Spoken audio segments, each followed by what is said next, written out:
السلام عليكم. بسم الله نحمده ونستعينه ونؤمن به ونتوكل عليه ونعوذ بالله من شرور أنفسنا ومن سيئات أعمالنا. من يهده الله فلا مضل له ومن يضلله فلا هادي له. نشهد أن لا إله إلا الله وحده لا شريك له ونشهد أن محمدا عبده ورسوله أرسله بالهدى ودين الحق ليظهره على الدين كله ولو كره المشركون.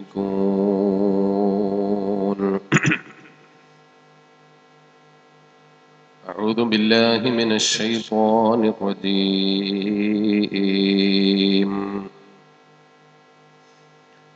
بسم الله الرحمن الرحيم.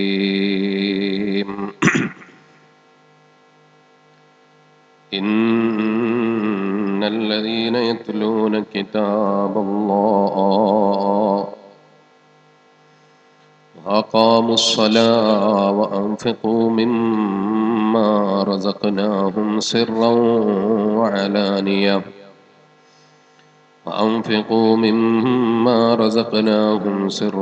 وعلانية يرجون تجارة لن تبور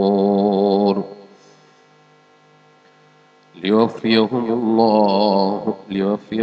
أجورهم ويزيدهم من فضله إنه غفور شكور. صدق الله العلي العظيم وصدق وبلغ رسوله النبي الكريم. وصل على جميع الأنبياء وآلهم والصحابة الكرام أجمعين. تزود من الدنيا فإنك لا تدري إذا خن ليل هل تعيش إلى الفجر.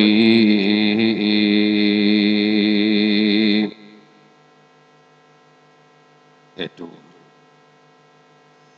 ബഹുമാനാദരവുകൾ നിറഞ്ഞ പണ്ഡിതന്മാർ, മുതഅല്ലിം സുഹൃത്തുക്കൾ, സുന്നത്ത് ജമാഅത്തിന്റെ കർമ്മധീരരായ പ്രവർത്തകരെ, ഉമ്മമാരെ, അല്ലാഹു സുബ്ഹാനഹു വ തആല നമ്മുടെ ഈ ഒത്തുചേരൽ നാളെ ഹബീബായ നബി മുഹമ്മദുർ റസൂലുള്ളാഹി സല്ലല്ലാഹു അലൈഹി വസല്ലം തങ്ങളുടെ കൂടെ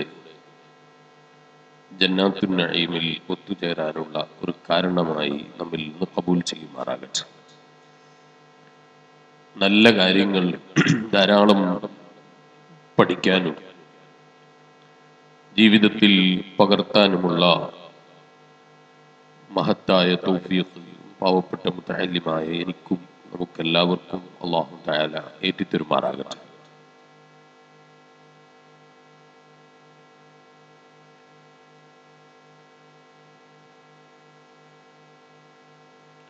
മനുഷ്യന്റെ മനസ്സ് ആരോഗ്യവാനാകുമ്പോൾ, ശക്തിയുള്ളവനാകുമ്പോൾ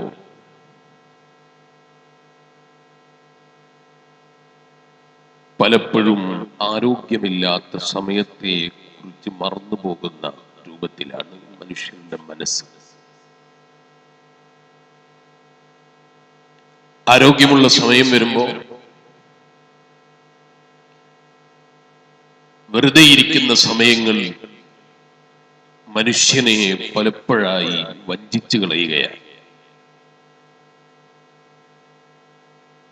അതുകൊണ്ടാണ് ഹബീബായ അഷ്റഫുൽ ഖൽഖ് ത്വഹ മുഹമ്മദുർ റസൂലുള്ളാഹി സ്വല്ലല്ലാഹു അലൈഹി വസല്ലം തങ്ങൾ പറഞ്ഞു, രണ്ട് കാര്യങ്ങൾ മനുഷ്യനെ വഞ്ചിച്ചു കളയും എന്ന് ഞാൻ ഭയപ്പെടും. അതിലൊന്ന് നബി സല്ലല്ലാഹു അലൈഹി വസല്ലം തങ്ങൾ പറഞ്ഞു, അസ്സിഹ, മനുഷ്യന്റെ ആരോഗ്യമാണ്. ആരോഗ്യമുള്ള സമയത്ത് മനുഷ്യന് പല ധാരണകളും പല ചിന്തകളും മനുഷ്യനെ തിന്മയിലേക്ക് ക്ഷണിച്ചുകൊണ്ടിരിക്കാൻ കാരണമായിക്കൊണ്ടേയിരിക്കും. അതുപോലെ മനുഷ്യന്റെ അവധി സമയങ്ങൾ, വിശ്രമ സമയങ്ങൾ, പ്രത്യേകിച്ച് ജോലിയൊന്നും ഇല്ലാത്തൊരു സമയം, പ്രത്യേകിച്ച് പണിയൊന്നും ഇല്ലാത്തൊരു സമയം മനുഷ്യനുണ്ടെങ്കിൽ അത് മനുഷ്യനെ വഞ്ചിച്ചു കളയാൻ ചിലപ്പോൾ കാരണമാകുമെന്ന് അഷ്റഫുൽ ഖൽഖ് ത്വഹ മുഹമ്മദുർ റസൂലുള്ളാഹി സ്വല്ലല്ലാഹു അലൈഹി വസല്ലം. അല്പാരോഗ്യമുണ്ടെങ്കിൽ, അല്പം നല്ല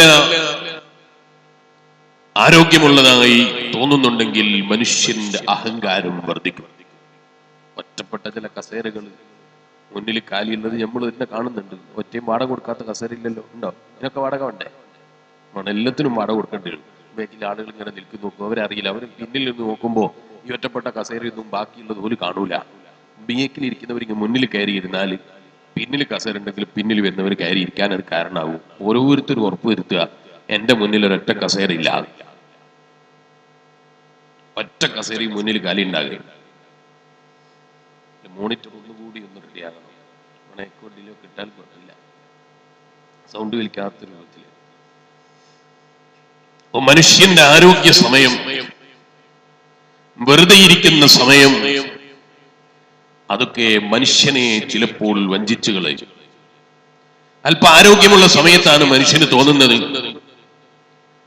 എന്റെ അധികാരം കൊണ്ട് ഞാനങ്ങ് നേടിയെടുക്കും, എന്റെ ശക്തി കൊണ്ട് ഞാനങ്ങ് നേടിയെടുക്കും, എന്റെ ചിന്ത കൊണ്ട് ഞാനങ്ങ് നേടിയെടുക്കും, എന്റെ ബുദ്ധി കൊണ്ട് ഞാനങ്ങ് നേടിയെടുക്കും, എന്റെ കഴിവ് കൊണ്ട് ഞാനങ്ങ് നേടിയെടുക്കും എന്നൊക്കെ മനുഷ്യരിങ്ങനെ തോന്നുകയാണ്.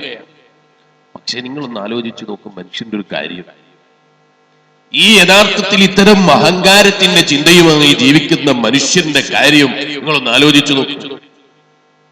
നമ്മുടെ നഖത്തിന്റെ വലുപ്പമില്ലാത്ത, നമ്മുടെ പല്ലിന്റെ വലുപ്പമില്ലാത്ത, അതിലും ചെറുതാക്കി പറഞ്ഞാൽ ചിലപ്പോൾ നമ്മുടെ രോമങ്ങളുടെ നീളം പോലും ഇല്ലാത്ത വളരെ ചെറിയ ഉറുമ്പ്, അല്ലേ? ഇല്ലേ? അത്ര ചെറിയ ഉറുമ്പൊന്നും ഇവിടെ ഇല്ലേ? കുഴപ്പുറം ഭാഗത്തൊന്നും ഇല്ലേ? ഞങ്ങളുടെ നാട്ടിലൊക്കെ ഉണ്ട്. ആ ചെറിയ ഉറുമ്പ്, ഞങ്ങളുടെ നാട്ടിൽ നെയ്യുറുമ്പ് എന്ന് പറയും. ഇവിടെ എന്താ പറയാന്ന് എനിക്കറിയില്ല. എന്താ പറയാ? നെയ്യുറുമ്പ് എന്ന് പറയും. നെയ്യുറുമ്പ്. ആ ചെറിയ ഉറുമ്പ് മനുഷ്യൻ രാത്രിയിൽ നല്ല അധികാരത്തോടെ, വലിയ ഹൂങ്കോടെ അവനുണ്ടാക്കിയ അവന്റെ വലിയ വീട്ടില് വലിയ അധികാരവും കാണിച്ചിങ്ങനെ കട്ടിലിന്റെ മേലെ പോയി അങ്ങ് കിടന്നു. കിടന്നപ്പോഴാണ് അവന്റെ അധികാരം പഠിപ്പിക്കാൻ ഉറുമ്പ് വന്നത്. ഉറുമ്പ് പതുക്കെ കട്ടിലിന്റെ കാലിന്റെ മേലെ കൂടി ഇങ്ങനെ കയറി വന്നു. വലിയ അധികാരിയായിട്ട് കിടക്കുകയല്ലേ. ആ മനുഷ്യന്റെ രണ്ട് ചവിട്ടിലേക്കും രണ്ട് ഭാഗത്തു നിന്ന് രണ്ട് ഉറുമ്പുകൾ അങ്ങ് കയറി ചെന്നു. അതുവരെ വലിയ അഹങ്കാരം കാണിച്ച മനുഷ്യനാണ്, വലിയ കിബിറ് കാണിച്ച മനുഷ്യനാണ്, അതുവരെ ഞാൻ തരക്കേടില്ല എന്നിങ്ങനെ ചിന്തിച്ച മനുഷ്യനാ. അവന്റെ ചെറിയ കാതിലേക്ക് ചെറിയ ഉറുമ്പങ്ങ് കടന്നു ചെന്നപ്പോ പിന്നെ കിടത്തം കിട്ടുന്നില്ല, ഇരിക്കാൻ കഴിയുന്നില്ല. അപ്പോഴാണ് ഇവൻ ആരോ പറയുന്നത് കേട്ടിട്ടുണ്ട്, ഈ ചവിട്ടിലാണ് അതേ ഉറുമ്പ് കയറിയതെങ്കിലും തിരിച്ചു പിടിച്ചു കൊടുക്കണം, ഈ ചവിട്ടിൽ ഉറുമ്പ് കയറിയാൽ ഇത് മേൽപോട്ടാക്കി കൊടുക്കണം, ഈ ചവിട്ടിലാണ് കയറിയതെങ്കിൽ ഇത് മേൽപോട്ടാക്കി കൊടുക്കണം. ഇയാളെ രണ്ട് ചവിട്ടിലും ഓരോ ഉറുമ്പുകൾ കയറിയിരിക്കുകയാണ്. എങ്ങോട്ട് തിരിക്കണമെന്നറിയുന്നില്ല, എങ്ങനെ തിരിയണമെന്നറിയുന്നില്ല, എങ്ങോട്ട് നോക്കണമെന്നറിയുന്നില്ല. ആന വന്ന് ചവിട്ടിൽ കയറിയിട്ടില്ല, ഒരു പശു വന്നിട്ട് ചവിട്ടിൽ കയറിയിട്ടില്ല, ഒരു കാള വന്ന് ചവിട്ടിൽ കയറിയിട്ടില്ല, ഒരു പോത്ത് നിന്റെ അടുക്കൽ വന്നിട്ടില്ല.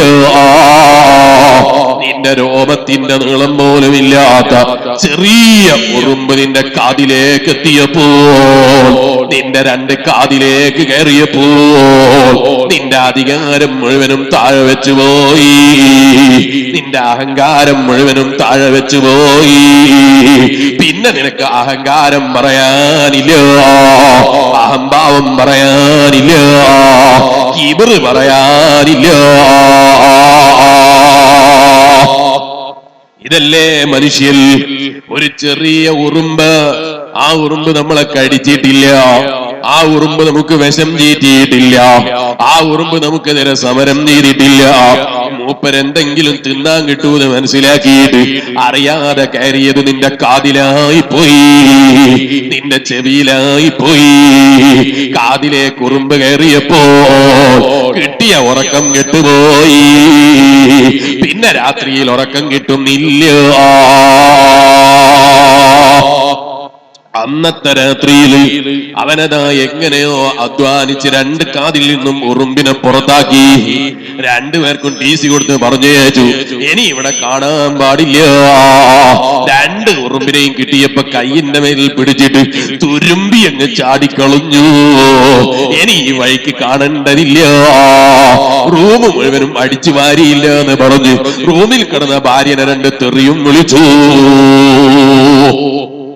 അങ്ങനെയാണല്ലോ ചില ആളുകൾക്ക് സമാധാനം വേണമെങ്കിൽ ഒന്ന് ഭാര്യനെ തെറി വിളിക്കണം. അത്തരം സ്വഭാവക്കാരൊന്നും മലപ്പുറം ജില്ലയിൽ ഇല്ലാത്തത് കൊണ്ട് ഞാൻ പറയുന്നില്ല. ഭാര്യന്റെ കുറ്റം പറയണം, അപ്പൊ കുറച്ച് സമാധാനം ഉണ്ടാകും. അല്ലെങ്കിൽ എന്തെങ്കിലും തെറ്റ് സംഭവിച്ചു പോയാൽ മുതലാളിയാണെങ്കിൽ തൊഴിലാളിയെ കുറ്റം പറയണം, അടുത്തുള്ളവരെ തെറി വിളിക്കണം, അടുത്തുള്ള ആളോടൊന്ന് ചൂടാകണം. ചൂടായാലോ അയാൾക്ക് സമാധാനമായി, സംഗതി ഒന്നും നടന്നില്ലെങ്കിലും കുഴപ്പമില്ല, ഒന്ന് ചൂടായാൽ മതി. അങ്ങനെ വിചാരിക്കുന്ന ചില ആളുകളുണ്ട്.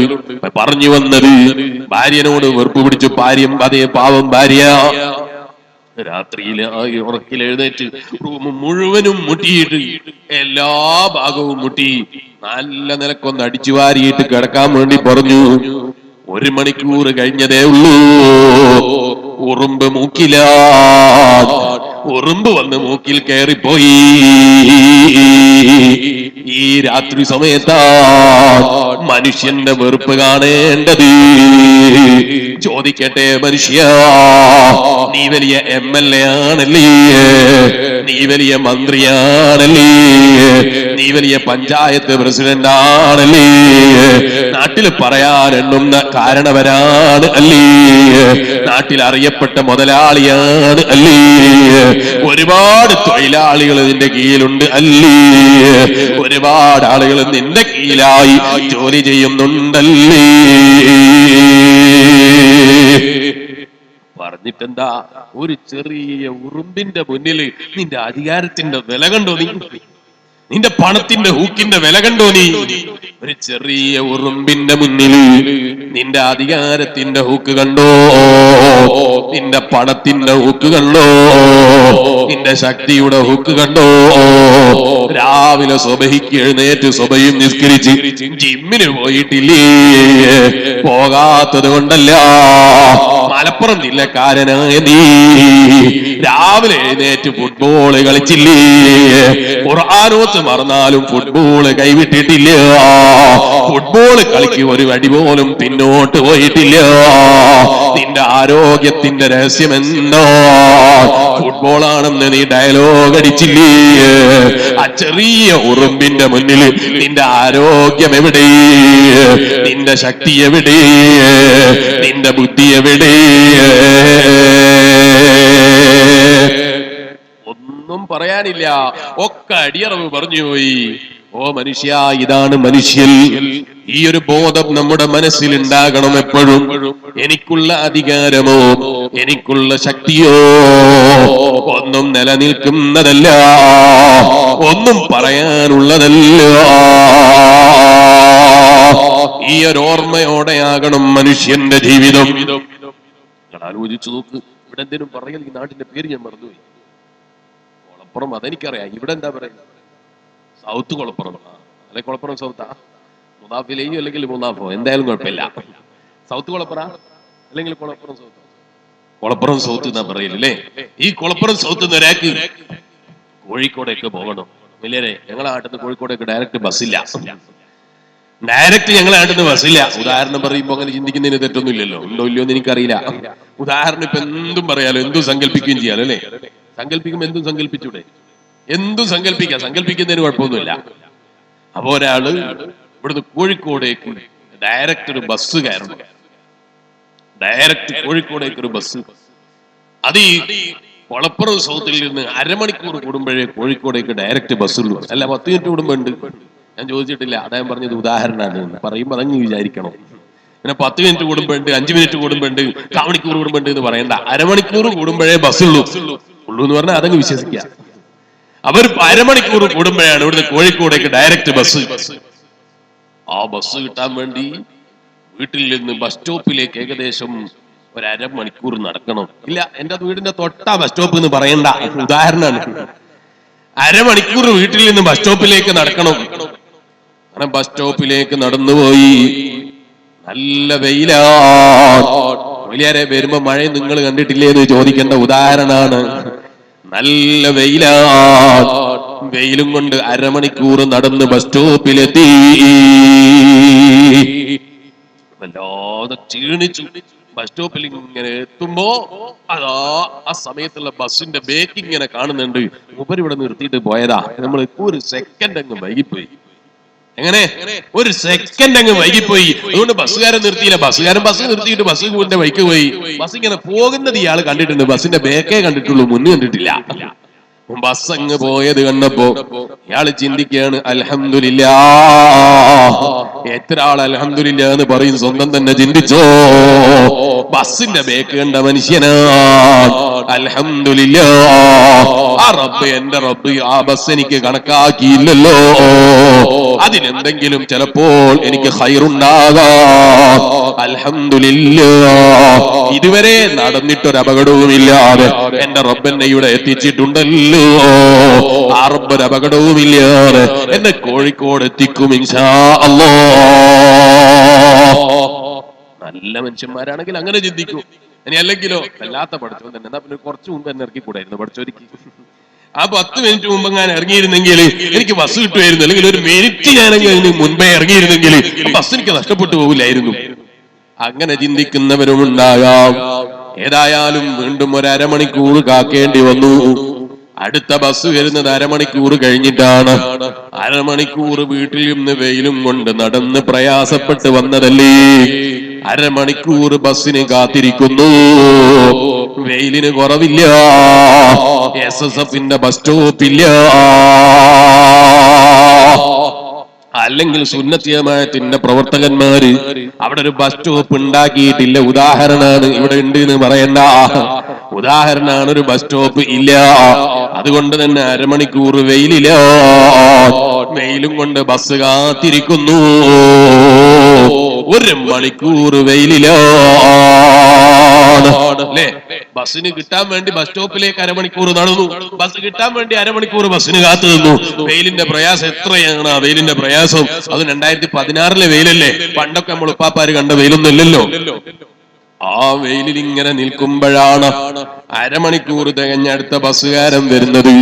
ഇയാള് വെയിലിന്റെ ചൂടുകൊണ്ട് സഹിക്കാൻ കഴിയാത്തത് കൊണ്ട് ബസ് സ്റ്റോപ്പ് എന്ന് എഴുതി വെച്ച സ്ഥലത്ത് നിന്ന് ബസ് നിർത്താതെ പോകുമോ എന്നുള്ള ഭയത്താൽ 2 കൈയും പിടിച്ചങ്ങ് നീട്ടുകയോ. നിർത്താതെ പോകല്ല ഡ്രൈവറേ. കാരണം ഒരു കൈ നീട്ടിയിട്ട് ഇയാൾ നിർത്താതെ പോയാലോ, 2 കൈയും അങ്ങ് നീട്ടിപ്പിടിച്ചു. ബസ്സിന്റെ ഡ്രൈവർ നിർത്തിയില്ല. ബസ്സിന്റെ ഡ്രൈവർ നിർത്താതെ അങ്ങ് പോയി. ബസ്സിന്റെ ഡ്രൈവർ നിർത്തിയില്ല. ബസ്സിന്റെ ഡ്രൈവർ ഒറ്റ പോക്കങ്ങ് പോയി. നല്ല സന്തോഷം ഉണ്ടാവൂലേ? നല്ല സന്തോഷം ഉണ്ടാവൂലേ? നല്ല സന്തോഷം ഉണ്ടാവും. സന്തോഷം ഉണ്ടാകുമെന്ന് മാത്രമല്ല, ആ ഡ്രൈവർക്ക് നമ്മൾ ആദരിക്കാത്ത വാക്കുകൾ ഉണ്ടാകൂല, അയാളെ വിളിക്കാത്ത തെറി ഉണ്ടാകൂല, അയാളെ കുറിച്ച് പറയാത്ത കുറ്റമുണ്ടാകൂല, അയാളെ കുറിച്ച് വിളിക്കാത്ത തെറിയില്ല. സർവ്വതും വിളിച്ചു കഴിഞ്ഞപ്പോ അല്പം ഒന്ന് സമാധാനമായി. സത്യത്തിൽ ആ ഡ്രൈവറെ ഇയാൾ കണ്ടിട്ടില്ല, ആ ഡ്രൈവർ എങ്ങോട്ടാണെന്ന് ഇയാൾക്കറിയൂല, ആ ഡ്രൈവർ എവിടം വരെ എത്തുമെന്ന് ഇയാൾക്കറിയൂല, ആ ബസ് എവിടം വരെ എത്തുമെന്നറിയൂല.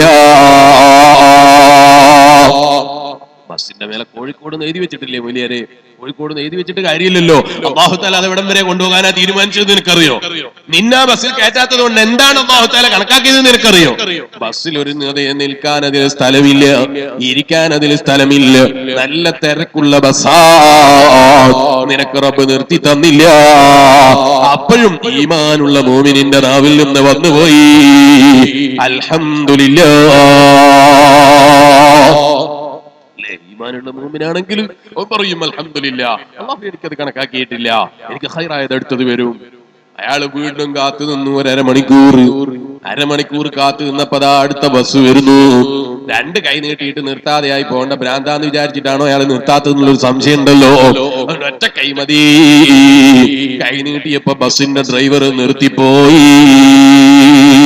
ബസ്സിൽ കയറി നോക്കുമ്പോ അൽഹംദുലില്ലാഹ് നല്ല സീറ്റ്, വിശാലമായ സൗകര്യം, എന്തൊരു സൗകര്യ. അപ്പോഴെങ്കിലും ചിന്തിച്ചോ അല്ലാഹു തആല എനിക്ക് സീറ്റ് തരാൻ വേണ്ടിയായിരിക്കും ബസ്സിനെ കാത്തിർത്തിയത്. കോഴിക്കോട് എത്തണമെങ്കിൽ ഏകദേശം 2 മണിക്കൂർ യാത്ര ചെയ്യണ്ടേ? ഉദാഹരണമാണ്, 1 മണിക്കൂർ ഓടാനുള്ളൂ എന്ന് പറയണ്ട, 2 മണിക്കൂർ യാത്ര ചെയ്യാനുണ്ട്. അപ്പൊ അല്ലാഹു തആല ഇരുന്ന് നല്ല സന്തോഷത്തിൽ പോകാൻ ഒരു വിഷമമില്ലാതെ അവിടെ എത്തിച്ചേരാനായിരിക്കും അല്ലാഹു തആല ഈ ബസ് എനിക്ക് കണക്കാക്കിയത്. ചിന്തിക്കുന്നവരെത്ര. അതുകൊണ്ട് തീർന്നില്ല. ബസ്സിൽ കയറിയിട്ട് സീറ്റിലെങ്ങിരുന്നപ്പോ ഇടത് ഭാഗത്ത് നോക്കുമ്പോ മൂത്താപ്പയാണ്. മൂത്താപ്പ കഴിഞ്ഞ സ്റ്റോപ്പിൽ നിന്ന് കയറിയതാ. മൂത്താപ്പാന്റെ വീട് എവിടെയാ? ബസ്സിൽ കയറി ഇരുന്ന് നോക്കുമ്പോ ഇടത് ഭാഗത്ത് മൂത്താപ്പ ഇരിക്കുന്നുണ്ട്. മൂത്താപ്പ കയറിയപ്പാ, നീ എവിടെയാ മോനെ പോകുന്നത്? ഞാനൊന്ന് കോഴിക്കോട് പോകാൻ കയറിയതാണ്. മോനെ നീ പൈസ കൊടുക്കണ്ട, ഞാൻ കൊടുത്തോളാം. അപ്പൊ ഇവന്റെ മനസ്സിന്ന് പറയാണ്, വേണ്ട നിങ്ങൾ കൊടുക്കണ്ട, ഞാൻ കൊടുത്തോളും. അങ്ങനെ നീ മൂത്താപ്പാനോട് പറയാൻ വളർന്നിട്ടില്ല. അവിടെ നീ അദബ് പാലിച്ചോ, നീ മൂത്താപ്പാനെ ബഹുമാനിച്ചോ. മൂത്താപ്പ പൈസ കൊടുക്കൂന്ന് പറയുമ്പോ നിങ്ങൾ പറയുകയാണെങ്കിൽ ഞാനിത് അനുസരിക്കൂന്ന് പറഞ്ഞു. മൂത്താപ്പക്ക് കീഴ്പ്പെട്ടോ. അപ്പൊ നീ മനസ്സിൽ ചിന്തിക്കണ്ട, മൂത്താപ്പാന്റെ വീട് ഓടിന്റെ വീടല്ലേ, എന്റെ വീട് വാർപ്പിന്റെ വീടല്ലേ. മൂത്താപ്പ കൊടുക്കാൻ വളർന്നിട്ടില്ല. ചിന്തിക്കേണ്ട മനുഷ്യ, ആലോചിക്കേണ്ട മനുഷ്യ. മൂത്താപ്പാന്റെ മുന്നിൽ അദബ് കാണിച്ചോ. അദബ് കാണിച്ച മനുഷ്യൻ അയാളൊന്നും മിണ്ടിയില്ല. പൈസ മൂത്താപ്പ കൊടുത്തു. അപ്പോഴെങ്കിലും ചിന്തിച്ചോ, ചെലവില്ലാതെ കോഴിക്കോട് എത്തിക്കാനാ അല്ല ഈ പണിയെടുത്തത്. 2 ബസ്സും എനിക്ക് കിട്ടിയില്ല.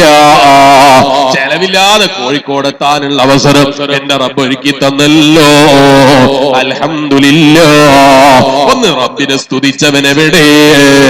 അല്ലാഹ്ക്ക് സ്തുതി പറഞ്ഞവനെവിടെ? അല്ലാഹ്ക്ക് ഹംദ് പറഞ്ഞവനെവിടെ?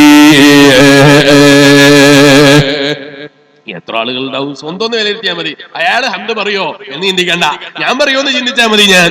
നിങ്ങൾ പറയുമെന്ന് ചിന്തിച്ചാൽ മതി. ഓരോരുത്തരുടെ കാര്യം ചിന്തിച്ചാൽ മതി. മറ്റേയാള് പറയോ, ഇയാള് പറയോ, അയാൾ പറയൂല, ഇയാള് പറയൂല, അത് നീ നോക്കണ്ട. സ്വന്തം കാര്യത്തെ കുറിച്ച് ആലോചിക്ക്. നീ പറയോ ഒരു അൽഹംദുലില്ലാഹ്, ഞാൻ പറയോ ഒരു അൽഹംദുലില്ലാഹ്. നമ്മൾ ആലോചിക്കണം. അങ്ങനെ ബസ്സിലിരുന്നു. ഒരു 100 മീറ്റർ ബസ് യാത്ര ചെയ്തു. അപ്പോഴാണ് ഒരാൾ റോഡിൽ നിന്ന് കൈനീട്ടുന്നത്. ഒരാൾ കൈനീട്ടുന്നു. ബസ്സിന്റെ ഡ്രൈവർ നല്ല ഡ്രൈവറാണ്. അയാൾ അവിടെ നിർത്തിക്കൊടുത്തു. അവിടെ ബസ് സ്റ്റോപ്പ് കാണാനില്ല. അപ്പൊ ഇയാൾ ബസ്സിലേക്ക് കയറി. അപ്പൊ തന്നെ ഇയാൾക്ക് തോന്നി, ബസ് സ്റ്റോപ്പ് ഇല്ലാത്ത സ്ഥലത്തൊക്കെ ഇയാൾ നിർത്തുന്നുണ്ടല്ലോ. ഒന്നും പറഞ്ഞില്ല. പിന്നെയും ഒരു 100 മീറ്റർ പോയപ്പോ 2 ആള് ഒന്നിച്ച് കൈനീട്ടുന്നു. ഡ്രൈവർ അവിടെയും നിർത്തിപ്പോയി.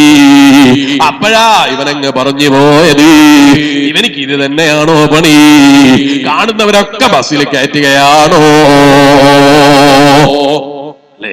രണ്ടാമത് ഒരാളെ കയറ്റിയപ്പോ ഇയാൾ ചോദിക്കുകയാണ്, അല്ല എല്ലാരും കയറ്റിയിട്ടേ പോവുള്ളൂ? എല്ലാരും റോഡ് വന്ന് കൈനീട്ടുന്നവരൊക്കെ കയറ്റിയിട്ടേ പോവുള്ളൂ? അത് മറന്നുപോയി. അല്പം മുമ്പൊരാള് നിർത്താതെ പോയപ്പോ ആ ഡ്രൈവറെ വിളിക്കാത്ത തെറിയില്ലായിരുന്നു, അയാൾക്കില്ലാത്ത കുറ്റങ്ങളില്ലായിരുന്നു, അയാളെ പറയാത്ത മോശങ്ങളില്ലായിരുന്നു. പക്ഷെ സ്വന്തം ബസ്സിൽ കയറിയിരുന്നപ്പോ മറ്റൊരാള് വന്ന് കൈനീട്ടിയിട്ട് നിർത്തിയപ്പോ നിനക്കത് ദഹിച്ചില്ല അല്ലേ, നിനക്കത് പിടിച്ചില്ല അല്ലേ, നിനക്കത് ഇഷ്ടപ്പെട്ടില്ല അല്ലേ? ഈ കുടുങ്ങിയ മനസ്സ് കൈയൊഴിക്കൂ മനുഷ്യ, ഈ കുടുങ്ങിയ ചിന്ത കൈയൊഴിക്കൂ മനുഷ്യ, വിശാലമായി ചിന്തിക്കൂ മനുഷ്യ, വിശാലമായി ആലോചിക്കൂ മനുഷ്യ. മൊയ്ലിയാരെ, ഞാൻ ബസ്സിൽ യാത്ര ചെയ്യാറില്ല, ഞാൻ കാറിലാ പോകല്. നിന്നോടും ചോദിക്കട്ടെ, ഞാൻ കാറിൽ നീ ഒരു ദിവസം പാലക്കാടേക്ക് പോകുമ്പോ നീ പാലക്കാട് ജില്ലയിലേക്ക് ഒരു യാത്ര തിരിച്ചപ്പോ വീട്ടിൽ നിന്ന് വളരെ നേരത്തെ ഇറങ്ങിയതാ, വളരെ നേരത്തെ ഇറങ്ങി പുറപ്പെട്ടതാ. വളരെ പതുക്കെ യാത്ര ചെയ്താൽ മതി, ശ്രദ്ധിച്ചു പോവുകയോ. അപ്പോഴല്ലേ ഒരു ഡ്രൈവർ വളരെ സ്പീഡിൽ നമ്മളെ ഓവർടേക്ക് ചെയ്തു പോയി. അയാൾ ഒരു അരമണിക്കൂർ ലേറ്റായ ബേജാറിലോ, അല്ലെങ്കിൽ ഒരു മണിക്കൂർ ലേറ്റായ പേടിയിലോ. നീ കാറിൽ ഇങ്ങനെ പതുക്കെ പോകുമ്പോ ഒരാള് ഭയങ്കര സ്പീഡിലങ്ങ് പോയി. അപ്പൊ നീ പറഞ്ഞു, ഇയാൾ എവിടെയാ മരിക്കാൻ പോവാണോ, ഇയാൾ എവിടെയാ മെഡിക്കൽ കോളേജിലേക്കാണോ, എവിടെയാ ഇത്ര സ്പീഡിൽ പോകുന്നത്? സാരയില്ല, നീ അത് പറഞ്ഞത് ഞാൻ പൊരുത്തപ്പെട്ടു. ഒന്നുകൂടി ഞാൻ ചോദിക്കട്ടെ, പിറ്റേ ദിവസം നിനക്കൊന്ന് എയർപോർട്ടിൽ പോകാനുണ്ടായിരുന്നു. വരുന്ന വതേ എയർപോർട്ടിലേക്ക് ഇറങ്ങിയിട്ട് വഴിയിലെത്തിയപ്പോഴാ പാസ്പോർട്ട് വീട്ടിൽ വെച്ച് മറന്ന വിവരം ഓർമ്മ വന്നത്. വീട്ടിലേക്ക് തിരിച്ചു പോയി, പാസ്പോർട്ട് എടുത്തിട്ട് പിന്നെ സമയം നോക്കുമ്പോ 10 മിനിറ്റ് അല്ലാതെ ബാക്കിയില്ല. കൊളപ്പുറത്ത് നിന്ന് അവിടെ എത്താൻ 10 മിനിറ്റ് കൊണ്ട് എത്തണമല്ലോ. ഡ്രൈവർ അല്പം സ്പീഡിൽ വിട്ടോ. അപ്പം നിനക്ക് ഓർമ്മ വന്നില്ല, ഇന്നലെ ഒരാളെ ഞാൻ മരിക്കാൻ വിട്ടിരുന്നു, ഇന്നലെ ഞാൻ ഒരാളെ മെഡിക്കൽ കോളേജിൽ അയച്ചിരുന്നു. അയാളെ സ്പീഡ് എനിക്ക് ദഹിച്ചിട്ടില്ല, ഞാൻ അയാളെ പറയാത്ത കുറ്റമില്ല, അയാളെ കുറിച്ച് പറയാത്ത വാക്കുകളില്ല. ഇന്ന് എനിക്കും സ്പീഡിൽ പോകേണ്ട അവസ്ഥ വന്നല്ലോ. ഞാനത് പൊരുത്തപ്പെടേണ്ടതായിരുന്നു, അത് തൃപ്തിപ്പെടേണ്ടതായിരുന്നു. കാരണം അയാളെ വിഷമം എനിക്കറിയൂല, അയാളെ വിഷമം എനിക്കറിയൂല, അയാളെ മനസ്സെനിക്കറിയൂല, അയാൾ സ്പീഡിൽ പോയതിന്റെ കാരണം എനിക്കറിയൂല. ഇങ്ങനെ ചിന്തിക്കുന്നവരെത്ര അല്ലേ? കാറ് സ്പീഡിൽ പോകുമ്പോ വേറൊരാൾ കാറ് സ്പീഡിൽ പോകുമ്പോ നമുക്ക് ദഹിക്കൂല. കാറ് സ്പീഡ് പോകണമെന്ന് ഞാൻ പറഞ്ഞതിന് പ്രചോദനമല്ല, പരമാവധി പതുക്കെ തന്നെ ശ്രദ്ധിച്ചു പോയിക്കോ, അതല്ല ഞാൻ പറഞ്ഞത്. അതേ സ്ഥാനത്ത് വേറൊരാൾ സ്പീഡിൽ പോകുമ്പോ നമുക്ക് ദഹിക്കുന്നില്ല, നമുക്ക് സ്പീഡ് പോകേണ്ടി വന്നാലോ? എയർപോർട്ടിലേക്ക് സ്പീഡിൽ പോകുമ്പോഴാണ് റോട്ടിൽ നിന്നൊരാൾ ഇങ്ങനെ കൈ നീട്ടിയപ്പോ അയാൾക്കും കൊടുത്തു നല്ല നല്ല തെറിതിറി, അയാളെയും വിളിച്ചു നല്ല നല്ല വാക്കുകള്, അയാളെയും പറഞ്ഞു പോയി. അപ്പൊ നമ്മളെ കാര്യത്തിനാകുമ്പോ എല്ലാം റെഡിയായിരിക്കണം, വേറൊരാളെ കാര്യമാകുമ്പോ അതത്ര റെഡിയാകണം എന്നില്ല. ഈ ചിന്ത കൈയൊഴിക്കണേ മനുഷ്യ, വിശാലമായി ചിന്തിക്കൂ, എല്ലാവരെയും ഉൾക്കൊള്ളൂ, എല്ലാവരുടെ പ്രശ്നങ്ങളും മനസ്സിലാക്കൂ. ഒരു ദിവസം വീട്ടിലേക്ക് കയറി ചെല്ലുമ്പോ ഭാര്യ നല്ല തടിച്ച മുഖമായിട്ട് ഇങ്ങനെ നിൽക്കാണ്. നല്ല തടിച്ച മുഖം, 100-110 കിലോ ഉണ്ടാവും തല തൂക്കി നോക്കിയാൽ, അത്ര നല്ല ശുണ്ടിയിലാ ഉള്ളത്. എന്താണ് വിവരം എന്നറിയോ? ഭാര്യ അർജന്റായിട്ട് വിളിച്ചിട്ട് നീ ഫോൺ എടുത്തിട്ടില്ല, അതിന്റെ പേരില് ഭാര്യ കാണിച്ച വെറുപ്പാണ്. കയറി ചെല്ലുമ്പോ തന്നെ മുഖം തടിപ്പിച്ച് വെച്ചത് കണ്ടപ്പോ ഒലക്കെടുത്ത് തട്ടിച്ചങ്ങ് പൊട്ടിച്ചു കളയണം. ഓ മനുഷ്യ, നീ പലപ്പോഴും വെറുപ്പ് പിടിക്കാറില്ലേ? ഭാര്യ ഒരു ദിവസം വെറുപ്പ് പിടിച്ചപ്പോ നിനക്കത് വിട്ടുവീഴ്ച ചെയ്യാൻ തോന്നിയില്ല, അത് പൊരുത്തപ്പെട്ടു കൊടുക്കാൻ കഴിഞ്ഞില്ല. മൊയ്ലിയാരെ, ഭാര്യക്ക് ഭർത്താവിനോട് വെറുപ്പ് പിടിക്കാമോ? ഭാര്യ പരമാവധി ഭർത്താവിനോട് വെറുപ്പ് പിടിക്കരുത്. പക്ഷെ മനുഷ്യനല്ലേ, അറിയാതെ ചിലപ്പോ അവൾക്കും തെറ്റ് പറ്റൂലേ? അതൊന്ന് പൊരുത്തപ്പെട്ടു കൊടുക്കൂ മനുഷ്യ, അതൊന്ന് വിട്ടുവീഴ്ച ചെയ്യൂ മനുഷ്യ. അവള് 110 കിലോ മുഖത്തിന് കാണിക്കുകയാണെങ്കിൽ ഞാൻ 210 കാണിക്കും, ഞാനും മിണ്ടൂല. അക്കാനം കാണിക്കലും ഒഴിവാക്കൂ. ഭാര്യ വെറുപ്പ് പിടിക്കുന്ന സമയത്ത് ഭർത്താവ് വിട്ടുവീഴ്ച ചെയ്യൂ. ഒന്നുകൂടി ഞാൻ പറയട്ടെ ഉമ്മമാരെ, ഭർത്താവ് നമ്മളോട് വെറുപ്പ് പിടിച്ച് കയറി വരികയാ, പതുക്കെ ഒന്ന് മാറി നിന്ന് കൊടുക്കൂ, ഒന്ന് ആദരിച്ചു കൊടുക്കൂ, ഒന്ന് ബഹുമാനിച്ചു കൊടുക്കൂ. ഭർത്താവിന്റെ പുറത്ത് തട്ടിയിട്ട് പതുക്കെ എന്ത് വേണമിക്കാ, വെള്ളം വേണോ, ക്ഷീണമുണ്ടോ, സ്നേഹത്തോടെ മുഖത്ത് നോക്കി എന്ന് ചോദിക്കും മനുഷ്യ, ഒന്ന് ചോദിച്ചു നോക്ക് ഉമ്മ. ഭർത്താവ് നല്ല വെറുപ്പിൽ കയറി വന്നതാ, അപ്പൊ ആ വെറുപ്പ് തന്നെ എവിടുന്നാ ഈ തടിപ്പിച്ച മുഖമായിട്ട് കയറി വരുന്നത് എന്ന് ചോദിക്കണ്ട. പാവം അധ്വാനിച്ച് നിനക്ക് ഭക്ഷണം തരാ, നിന്റെ മക്കൾക്ക് വെള്ളം കൊടുക്കാൻ, വെയിലുകൊണ്ട് അധ്വാനിച്ച ക്ഷീണത്തില് ആ വെറുപ്പ് നീയൊന്ന് സഹിക്കൂ പെങ്ങളെ, അതൊന്ന് സഹിച്ചു കൊടുക്കൂ ഉമ്മ. ഭർത്താവ് വെറുപ്പ് പിടിക്കുമ്പോ ഭാര്യ അതിലും വലിയ ശുണ്ഠിയാ, ഭാര്യ വെറുപ്പിടിക്കുമ്പോ അതിലും വലിയ ശുണ്ഠിയാ ഭർത്താവിന്. ഇങ്ങനെ ആയാലോ ആ വീട്ടിലൊരു കാലത്തും സമാധാനം ഉണ്ടാകൂല, ആ വീട്ടിലൊരു കാലത്തും സന്തോഷം ഉണ്ടാകൂല. പരസ്പരം നന്മ ഉപദേശിക്കുക, പരസ്പരം നല്ലത് ധരിക്കുക, പരസ്പരം പൊറുക്കാൻ കഴിയുക, പരസ്പരം വിട്ടുവീഴ്ച ചെയ്യാൻ കഴിയുക. അപ്പൊ ചെറിയ മക്കൾക്കൊരു സംശയം, അതുപോലെ തന്നെയല്ലേ മുസ്ലിയാരെ, ഞങ്ങളും വീട്ടിൽ കയറി ചെല്ലുമ്പോ ഉമ്മ ഞങ്ങളോട് കാണിക്കേണ്ടത്, ഉമ്മ വെറുപ്പ് പിടിച്ചാൽ ഞങ്ങൾ എന്ത് ചെയ്യണം ഉസ്താദേ, എന്ത് ചെയ്യണം മുസ്ലിയാരെ? ഇപ്പൊ തന്നെ പറഞ്ഞു തരാം. ഉമ്മ ദേഷ്യം പിടിച്ചിട്ടുണ്ടോ, തലകുനിച്ചു നിന്നോ, തിരിച്ച് നീ മറുപടി പറയണ്ട. ഉമ്മാന്റെ മുഖത്ത് നോക്കിയിട്ട് ഉമ്മാനെ നിസാരപ്പെടുത്തണ്ട. ഉമ്മനോട് വെറുപ്പ് പിടിക്കാൻ നിനക്ക് ഒരു അവകാശവുമില്ല. ഒരാവശ്യമില്ലാതെയല്ലേ എന്റെ ഉമ്മ ചൂടായത്, ഒരാവശ്യമില്ലാതെയും ആവശ്യം ഉണ്ടായിട്ടായിട്ടും എന്ത് കാരണം പറഞ്ഞിട്ടും കാര്യമില്ല. ആവശ്യമുണ്ടാകട്ടെ, ആവശ്യമില്ലാതിരിക്കട്ടെ, കാരണമുണ്ടാകട്ടെ, കാരണമില്ലാതിരിക്കട്ടെ. ഉമ്മ വെറുപ്പ് പിടിച്ചിട്ടുണ്ടോ, ഒന്നും മിണ്ടാതിരിക്കും മനുഷ്യ. ഇങ്ങനെ ചൂടാകാണ്. അപ്പൊ ഇവന്റെ വകയിൽ ഇവനും ഞാൻ അങ്ങനെ ചെയ്തിട്ടില്ല, ഞാൻ ഇങ്ങനെ ചെയ്തിട്ടില്ല, നിങ്ങൾ ബാപ്പ ഇങ്ങനെ വെറുപ്പ് പിടിക്കുകയാണ്, നീ എന്തിനാണടാ അത് ചെയ്തത്, നീ എന്തിനാണടാ ഇത് ചെയ്തത്? അപ്പൊ ബാപ്പാനോട് ഞാൻ ചെയ്തിട്ടില്ല, ചെയ്യാത്തതിനെ കുറ്റം പറയാ. ബാപ്പനോട് നീ പറയണ്ട, ഉമ്മനോട് പറയണ്ട. ബാപ്പ വെറുപ്പ് പിടിച്ചിട്ടുണ്ടോ, ഉമ്മ ചൂടായിട്ടുണ്ടോ, അതൊന്ന് കേട്ട് നിന്ന് കൊടുക്കും മനുഷ്യ. അത് കേട്ടതെന്ന് ഉമ്മാന്റെ ചൂടാകലൊക്കെ കഴിഞ്ഞു. അല്പം കഴിഞ്ഞിട്ട് ഉമ്മ നല്ലൊരു ഗ്ലാസ് വെള്ളം എടുത്ത് വന്നിട്ട്, മോനെ വെള്ളം വേണ്ടേ? വേണം ഉമ്മ, വെള്ളം വേണം. വെള്ളമൊക്കെ കുടിച്ചു, ചായയൊക്കെ കുടിച്ചു, ഭക്ഷണമൊക്കെ കഴിച്ചു, കിടക്കാൻ പോവാണ്. എന്തൊക്കെയാ ഉമ്മ വരുമ്പോ നല്ല ദേഷ്യത്തിലായിരുന്നു അല്ലേ? നിങ്ങൾ പറഞ്ഞതൊക്കെ സത്യത്തിൽ ഞാൻ അന്നേരം കേട്ടങ്ങ് നിന്നതാ, സത്യത്തിൽ നിങ്ങളാ പറഞ്ഞതൊക്കെ തെറ്റാ, നിങ്ങളാരോ തെറ്റിദ്ധരിപ്പിച്ചതാ. ഉമ്മനോട് നീ പറഞ്ഞു നോക്ക്, ആ ഉമ്മാക്ക് എന്തൊരു സ്നേഹമാ, ആ ഉമ്മക്ക് നിന്നോട് പിന്നെ എന്തൊരു ആദരവാ, പിന്നെ എന്തൊരു ബഹുമാനമാ. അല്ല മൊയ്ലിയാരെ, ആ ഉമ്മാക്ക് ഞാനല്ലേ ചെലവിന് കൊടുക്കുന്നത്? ചോദിക്കട്ടെ മനുഷ്യ, നിന്റെ ഉമ്മ നിനക്ക് പാല് തന്നില്ലേ? നിനക്ക് മുലപ്പാല് കുടിപ്പിച്ചില്ലേ? വേണ്ട ഭക്ഷണം വേണ്ടാന്ന് ചെറുപ്പത്തിൽ നീ വാശി പിടിച്ചപ്പോ എന്റെ മോനൊന്നും കഴിക്കുന്നില്ല, മൊയ്ലിയാരെ കയ്യിൽ നേർച്ച പൈസ കൊടുത്തില്ലേ? ഡോക്ടർമാരടുക്കൽ ചികിത്സക്ക് പോയില്ലേ? ഡോക്ടർമാരടുക്കൽ ഓടിപ്പോയില്ലേ?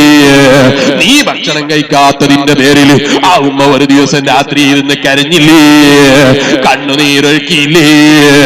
ഇതൊന്നും നീ കണ്ടിട്ടില്ല, ഇതൊന്നും നീ അനുഭവിച്ചിട്ടില്ല.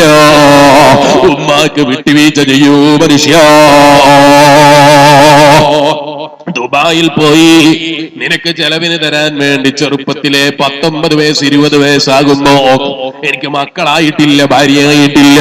അന്നത്തെ കാലത്ത് തന്നെ എനിക്കൊരു ഭാര്യയായാൽ മക്കളുണ്ടായ ചെലവിന് കൊടുക്കണമല്ല അല്ലാ, അവർക്ക് ആവശ്യമുള്ളതൊക്കെ വാങ്ങിച്ചു കൊടുക്കണമല്ല അല്ലാ. വിഷമവും താണ്ടിയിട്ട് അവര് വിദേശത്തേക്ക് ഓടിപ്പോയില്ലേ? ദുബായിലേക്ക് പോയില്ലേ? ഖത്തറിലേക്ക് പോയില്ലേ? അവര് പ്രവാസിയായില്ലേ? എന്തിനാണ്? സ്വന്തം ഭക്ഷണത്തിനല്ല.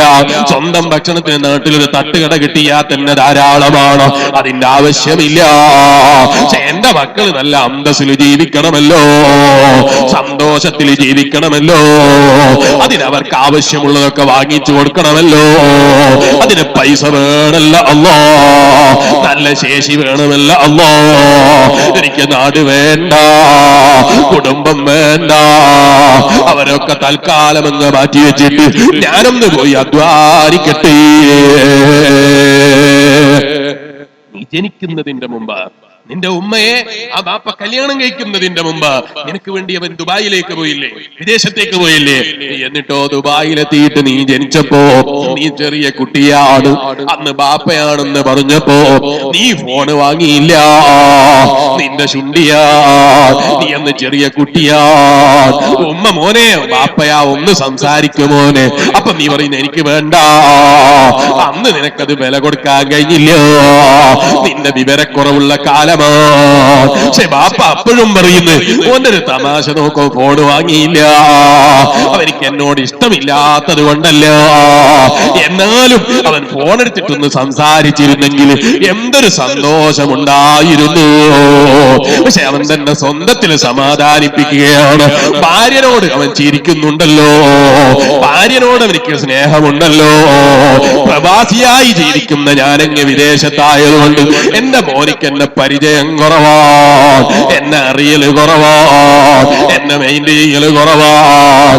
എന്നാലും അവൻ എന്റെ ഉമ്മാനെ പരിഗണിക്കുന്നുണ്ടല്ലോ, എന്റെ ഭാര്യനെ പരിഗണിക്കുന്നുണ്ടല്ലോ എന്ന് ചിന്തിച്ച് സന്തോഷിച്ച് സമാധാനിക്കുന്ന പ്രവാസിയായ നിന്റെ ബാപ്പയില്ലേ? പ്രായം ചെന്ന് നാട്ടിലേക്ക് വന്നപ്പോ മോനെ ഒരു ഗുളിക വേണം കേട്ടോ, എപ്പോഴും ഗുളിക തിന്നലാ ബാപ്പ, ചോറ് കഴിച്ചാൽ പോരേ. പാപ്പന്റെ മുഖത്ത് നോക്കിയിട്ട് നീ ഗേറ്റ് സംസാരിച്ചില്ലേ, പാപ്പനെ നിസാരപ്പെടുത്തിയില്ലേ, പാപ്പനെ കുറവാക്കിയില്ലേ?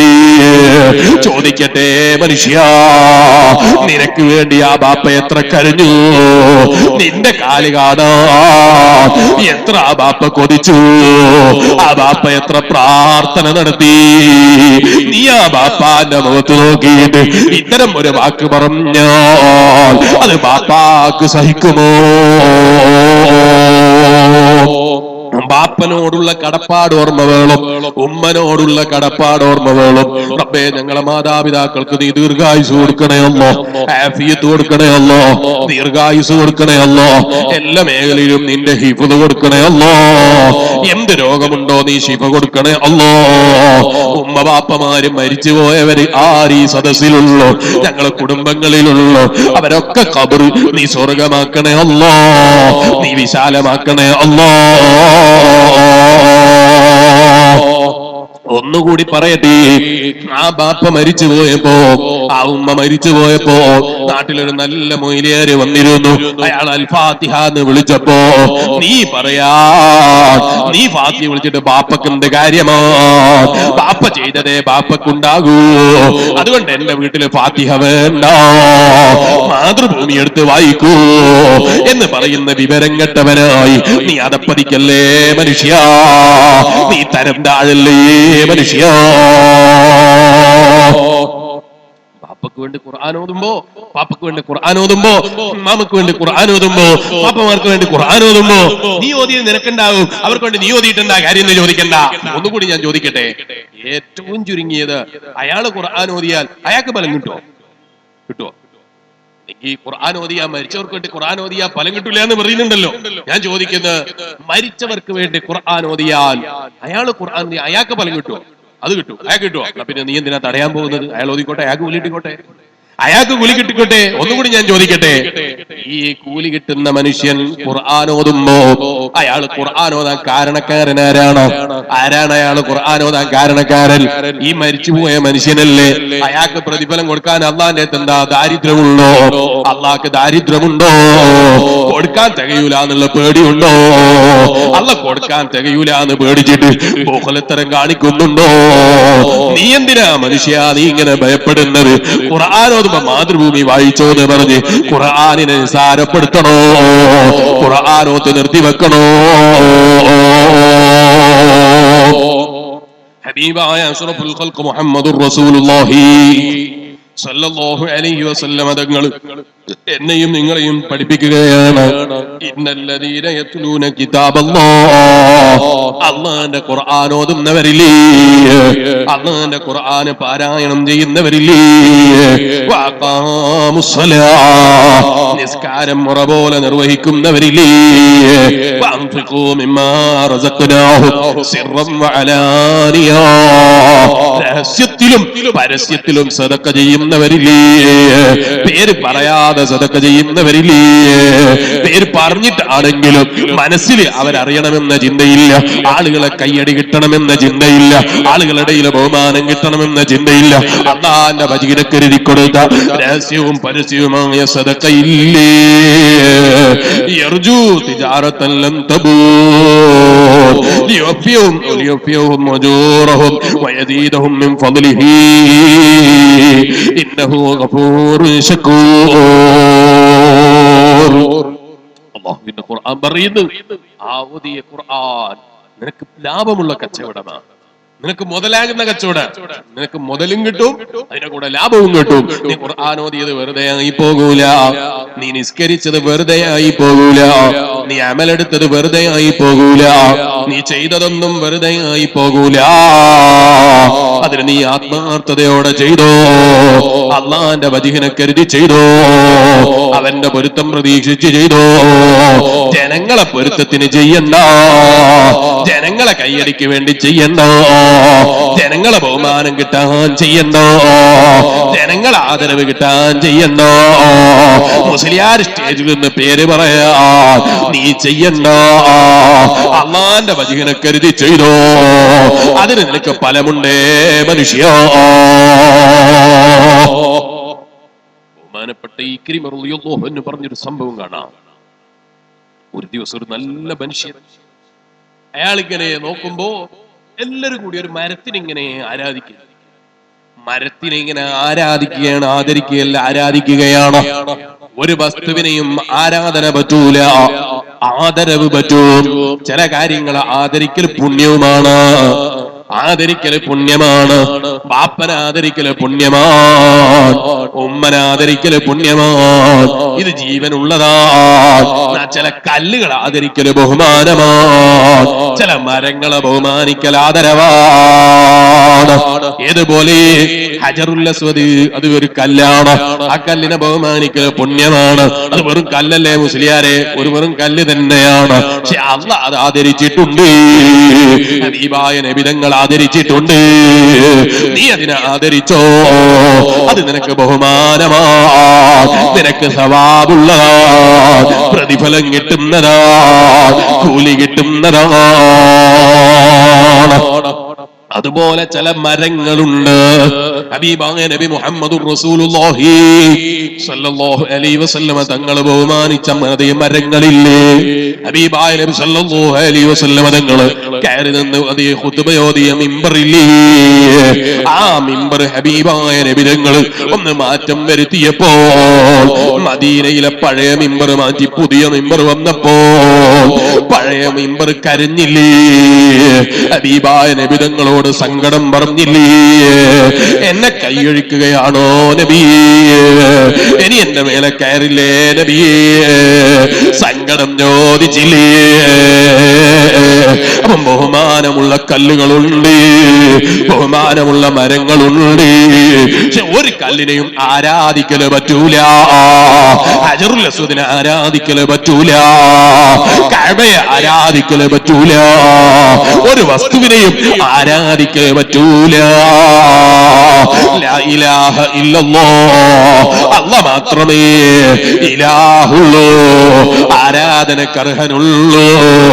ലാ ശരീക ലഹു, അവനൊരു കൂറുകാരനില്ല, ഒരു മരവും കൂറില്ല, ഒരു കല്ലും കൂറില്ല. പക്ഷേ കല്ലുകൾക്ക് ബഹുമാനമുള്ള കല്ലുകളുണ്ട്, കഅബത്തിന്റെ കല്ലിന് ബഹുമാനമുള്ള, കഅബത്തിന്റെ കല്ലുകൾക്ക് ആദരവുണ്ട്. അതിനെ നീ ആദരിച്ചോ, ആരാധിക്കണ്ട. ഈ മരത്തെ ആ നാട്ടിലെ അറിവ് കുറഞ്ഞ ചില ആളുകൾ ആരാധിച്ചു. ആരാധിക്കുന്നത് കണ്ടപ്പോ ഇയാൾ ആ മരം മുറിച്ചു കളയാൻ തീരുമാനിച്ചു. ഇത് കേൾക്കുമ്പോ നമ്മളെ നാട്ടിൽ എവിടെയെങ്കിലും ഹൈന്ദവ സുഹൃത്തുക്കളോ അല്ലെങ്കിൽ ഏതെങ്കിലും മതക്കാരോ ആരാധിക്കുന്ന മരമുണ്ടെങ്കിൽ അത് മുറിക്കാൻ പോകരുത്. അത് മുറിക്കണമെന്ന് ഞാൻ പറഞ്ഞതിനർത്ഥമില്ല. ഇത് ഇസ്ലാമിക ഭരണകൂടമുള്ള സ്ഥലത്ത് അതും അത് അയാള് സ്വന്തം നിലയ്ക്കിൽ കിടക്കുന്ന മരത്തിന് മുറിക്കുന്നത് പോലെ നിങ്ങൾ പോയി ഒരു മരത്തെയും മുറിക്കാൻ നിൽക്കണ്ടോ, ഒരമ്പലത്തെയും നിസാരപ്പെടുത്തണ്ടോ. നീ എല്ലാവരെയും ആദരിച്ചോ, എല്ലാവരെയും ബഹുമാനിച്ചോ.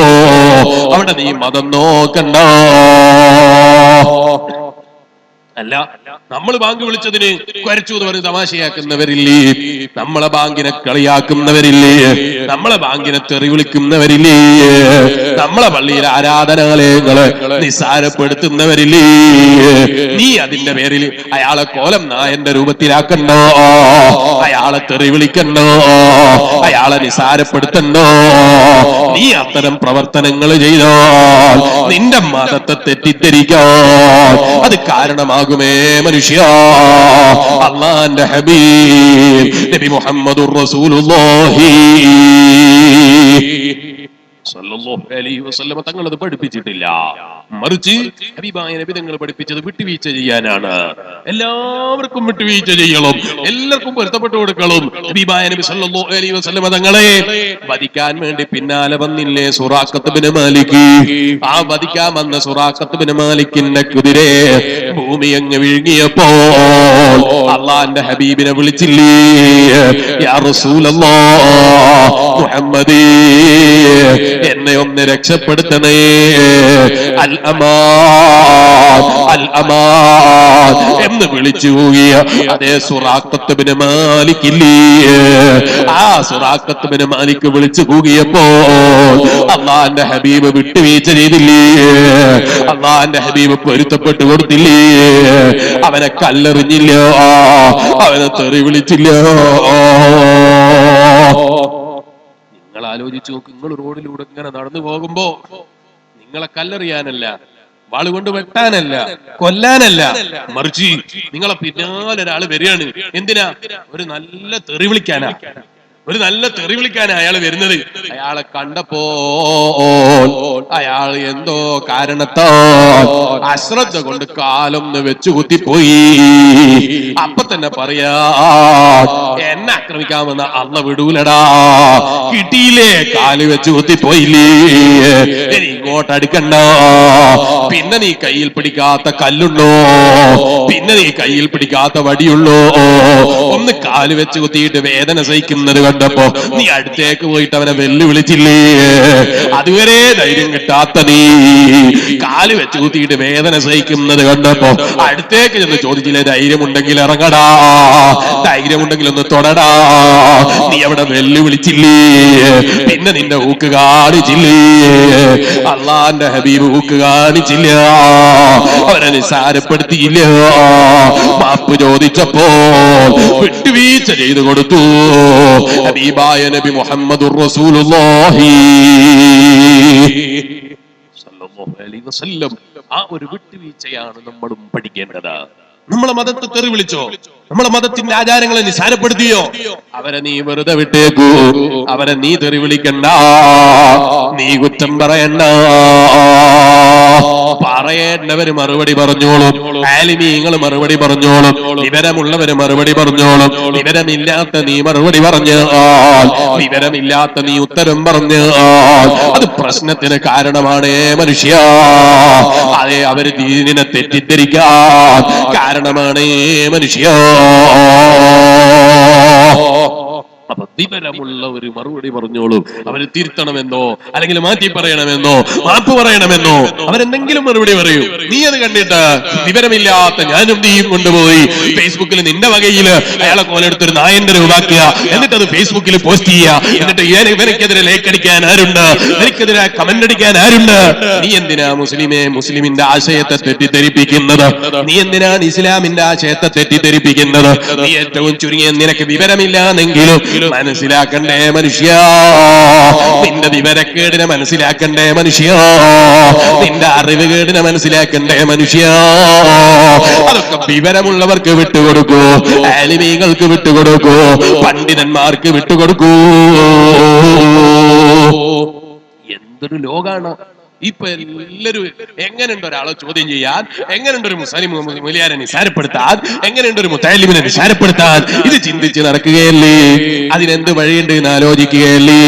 ഞാൻ ഇന്നലെ തിരക്ക് പിടിച്ച്, അതേ നിങ്ങളെ നാട്ടിന്റെ പരിസരത്ത്, അതേ കോഴിക്കോട് ജില്ലയുടെ അവസാനവും അതുപോലെ മലപ്പുറം ജില്ലയുടെ എന്റുമായ ഒരു സ്ഥലത്ത് ഇങ്ങനെ തിരക്ക് പിടിച്ച് പോവാണ്, പരിപാടിക്ക് പോവാണ്. അപ്പോഴാണ് എനിക്ക് ഖത്തറിൽ നിന്നൊരു കോളാണ്. വിളിച്ചത് ആരാണ്? പേര് ഞാൻ പറയുന്നില്ല. അയാൾക്ക് എന്തോ അറിയണം. വിളിച്ചപ്പോ എനിക്ക് മനസ്സിലായി ആരാണ് വിളിക്കുന്നത്. ഞാൻ ചോദിച്ചു, ഇന്നാലിന്നയാളല്ലേ? അതെ, ഞാൻ അയാളാണ്. സുഖം തന്നെയല്ലേ? ഞാൻ പറഞ്ഞു, സുഖം തന്നെയാണ്. നിങ്ങൾക്ക് ആലിമീങ്ങളെ വിളിച്ച് കളിയാക്കാനേ നേരമുള്ളൂ, ആലിമീങ്ങളെ വിളിച്ച് സ്വീപ്പാക്കാനേ നേരമുള്ളൂ. അവരെ ഫോണിൽ കിട്ടാതെ വന്നപ്പോ മുതലിമീങ്ങളായ ഞങ്ങളൊക്കെ പിന്നാലെ നടക്കുകയാണല്ലേ. മോനെ, നിനക്ക് പണിയില്ലെങ്കിൽ ഞങ്ങൾക്ക് പണിയുണ്ട് കേട്ടോ, നിന്റെ അടവ ഇവിടെ വെച്ചേക്കൂ. ഇങ്ങനെ പിന്നാലെ നടക്കുന്ന ആലിമീങ്ങളെയും മുതലിമീങ്ങളെയും സമയം കൊല്ലാൻ നടക്കുന്ന വിവരം കെട്ടവരില്ലേ, നാശമുണ്ടാക്കുന്നവരില്ലേ. റബ്ബേ, അവർക്ക് നീ ഹിദായത്തിന്റെ വെളിച്ചം കൊടുക്കണേ അല്ലാ. നീ അവരെ നന്നാക്കണേ അല്ലാ. നീ അവരെ നന്നാക്കാൻ തീരുമാനമില്ലെങ്കിൽ ഈ ഉമ്മത്തിനെ അവരെ ശർറിൽ നിന്ന് കാക്കണേ അല്ലാ. എന്റെ ഈമാനുള്ള മോമിനീങ്ങള്, മുസ്ലിമീങ്ങൾ തന്നെ പരസ്പരം ആലിമീങ്ങളെ തെറി വിളിക്കാൻ എന്ത് വഴിയെന്ന് ചിന്തിക്കുന്നു. മുസ്ലിമീങ്ങൾ തന്നെ പരസ്പരം ആലിമീങ്ങളെ കൊച്ചാക്കാൻ എന്ത് വഴിയെന്ന് ചിന്തിക്കുന്നു. അതേ, പണ്ഡിതന്മാരെ റോഡിൽ താറടിക്കാൻ എന്ത് വഴിയെന്ന് ചിന്തിക്കുന്നു. ഒന്നും അറിയില്ല, പക്ഷെ എല്ലാം അറിയാമെന്ന ധാരണയാണ്. എല്ലാം ഞാൻ പഠിച്ചു എന്നുള്ള ധാരണയാണ്. ഞാൻ പ്രസംഗം കേട്ടിട്ടൊക്കെ പഠിച്ചിട്ട് ഞാൻ കാമിലായിട്ടുണ്ട്. അതേ, 10-20 വർഷം പള്ളിയിലും മദ്രസയിലും അതുപോലെ സ്ഥാപനങ്ങളിലും ഇരുന്ന് പഠിച്ച് കിതാബോധി പഠിച്ച ആലിമീങ്ങൾ പ്രസംഗിക്കുന്നത് കേട്ട് പഠിച്ചിട്ട് പിന്നെ ആലിമീങ്ങൾക്കെതിരെ പറയാൻ ഞാൻ തന്നെ മതിയെന്ന ധാരണയോ, അവരെ ചോദ്യം ചെയ്യാമെന്ന ധാരണയോ. എന്നിട്ട് ആലിമീങ്ങളെ പരസ്യമായി ചോദ്യം ചെയ്തിട്ട് നീ മുസ്ലിമീങ്ങളെ തെറ്റിദ്ധരിപ്പിച്ചില്ലേ? അന്യമതക്കാര് നോക്കുമ്പോ അവർക്കിടയിൽ തന്നെ തർക്കമാ. ഈ മതത്തിനെന്ത് വില എന്ന് ചോദിക്കുന്ന വിധത്തിൽ ഉളുപ്പില്ലാതെ ധനമില്ലാതെ റോഡിലിറങ്ങിയിട്ട് ആലിമീങ്ങളെ തെറി വിളിച്ചില്ലേ? ആലിമീങ്ങളെ നിസാരപ്പെടുത്തിയില്ലേ? സോഷ്യൽ മീഡിയയിൽ നീ തിളങ്ങിയില്ലേ? സോഷ്യൽ മീഡിയയിൽ നീ തിളങ്ങുന്നുണ്ട് നിനക്ക് തോന്നിയില്ലേ? ആളുകളൊക്കെ നിന്റെ കൂടെയാണെന്ന് നിനക്ക് തോന്നിയില്ലേ? നിന്റെ വിവരക്കേടാണ് മനുഷ്യ, നിന്റെ ചിന്ത കുറവാണ്. നീ അല്ലാഹുവിലേക്ക് മനസ്സ് തിരിക്കൂ. അല്ല, ആലിം അങ്ങനെ തെറ്റിയുന്നുണ്ടെങ്കിലോ നിന്നോട് ആലിമീങ്ങളെ നോക്കാൻ ഏൽപ്പിച്ചിട്ടില്ല, നിന്നോട് ആലിമീങ്ങളെ പിന്നാലെ നടക്കാൻ പറഞ്ഞിട്ടില്ല. ആലിമീങ്ങൾക്ക് അവരുടെ ഡ്യൂട്ടിയുണ്ട്. ആലിമീങ്ങളെ ചോദ്യം ചെയ്യാ. വിവരം കെട്ട ഞാൻ വളർന്നിട്ടില്ല, വിവരമില്ലാത്ത നീ വളർന്നിട്ടില്ല. ആലിമീങ്ങളെ മനസ്സിലാക്കൂ മനുഷ്യ, പണ്ഡിതന്മാരെ മനസ്സിലാക്കൂ മനുഷ്യ, വിവരമുള്ളവരെ മനസ്സിലാക്കൂ മനുഷ്യ. വിവരമില്ലെങ്കിൽ വിവരമില്ലെന്ന വിവരമെങ്കിലും നേടിയെടുക്കൂ മനുഷ്യ. അതിനല്ലേ പരിശുദ്ധ ഖുർആൻ നമ്മളെ പഠിപ്പിച്ചത്. വിവരമില്ലെങ്കിൽ വിവരമില്ല എന്നെങ്കിലും മനസ്സിലാക്കണം, വിവരമില്ലെങ്കിൽ എനിക്കത് അറിയൂല എന്നെങ്കിലും മനസ്സിലാക്കണം. അതിന് ഖുർആൻ സൂറത്തുൽ കഹ്ഫിലൂടെ നബിയുല്ലാഹി മൂസ അലൈഹിസ്സലാമിന്റെ ചരിത്രം പഠിപ്പിച്ചില്ലേ?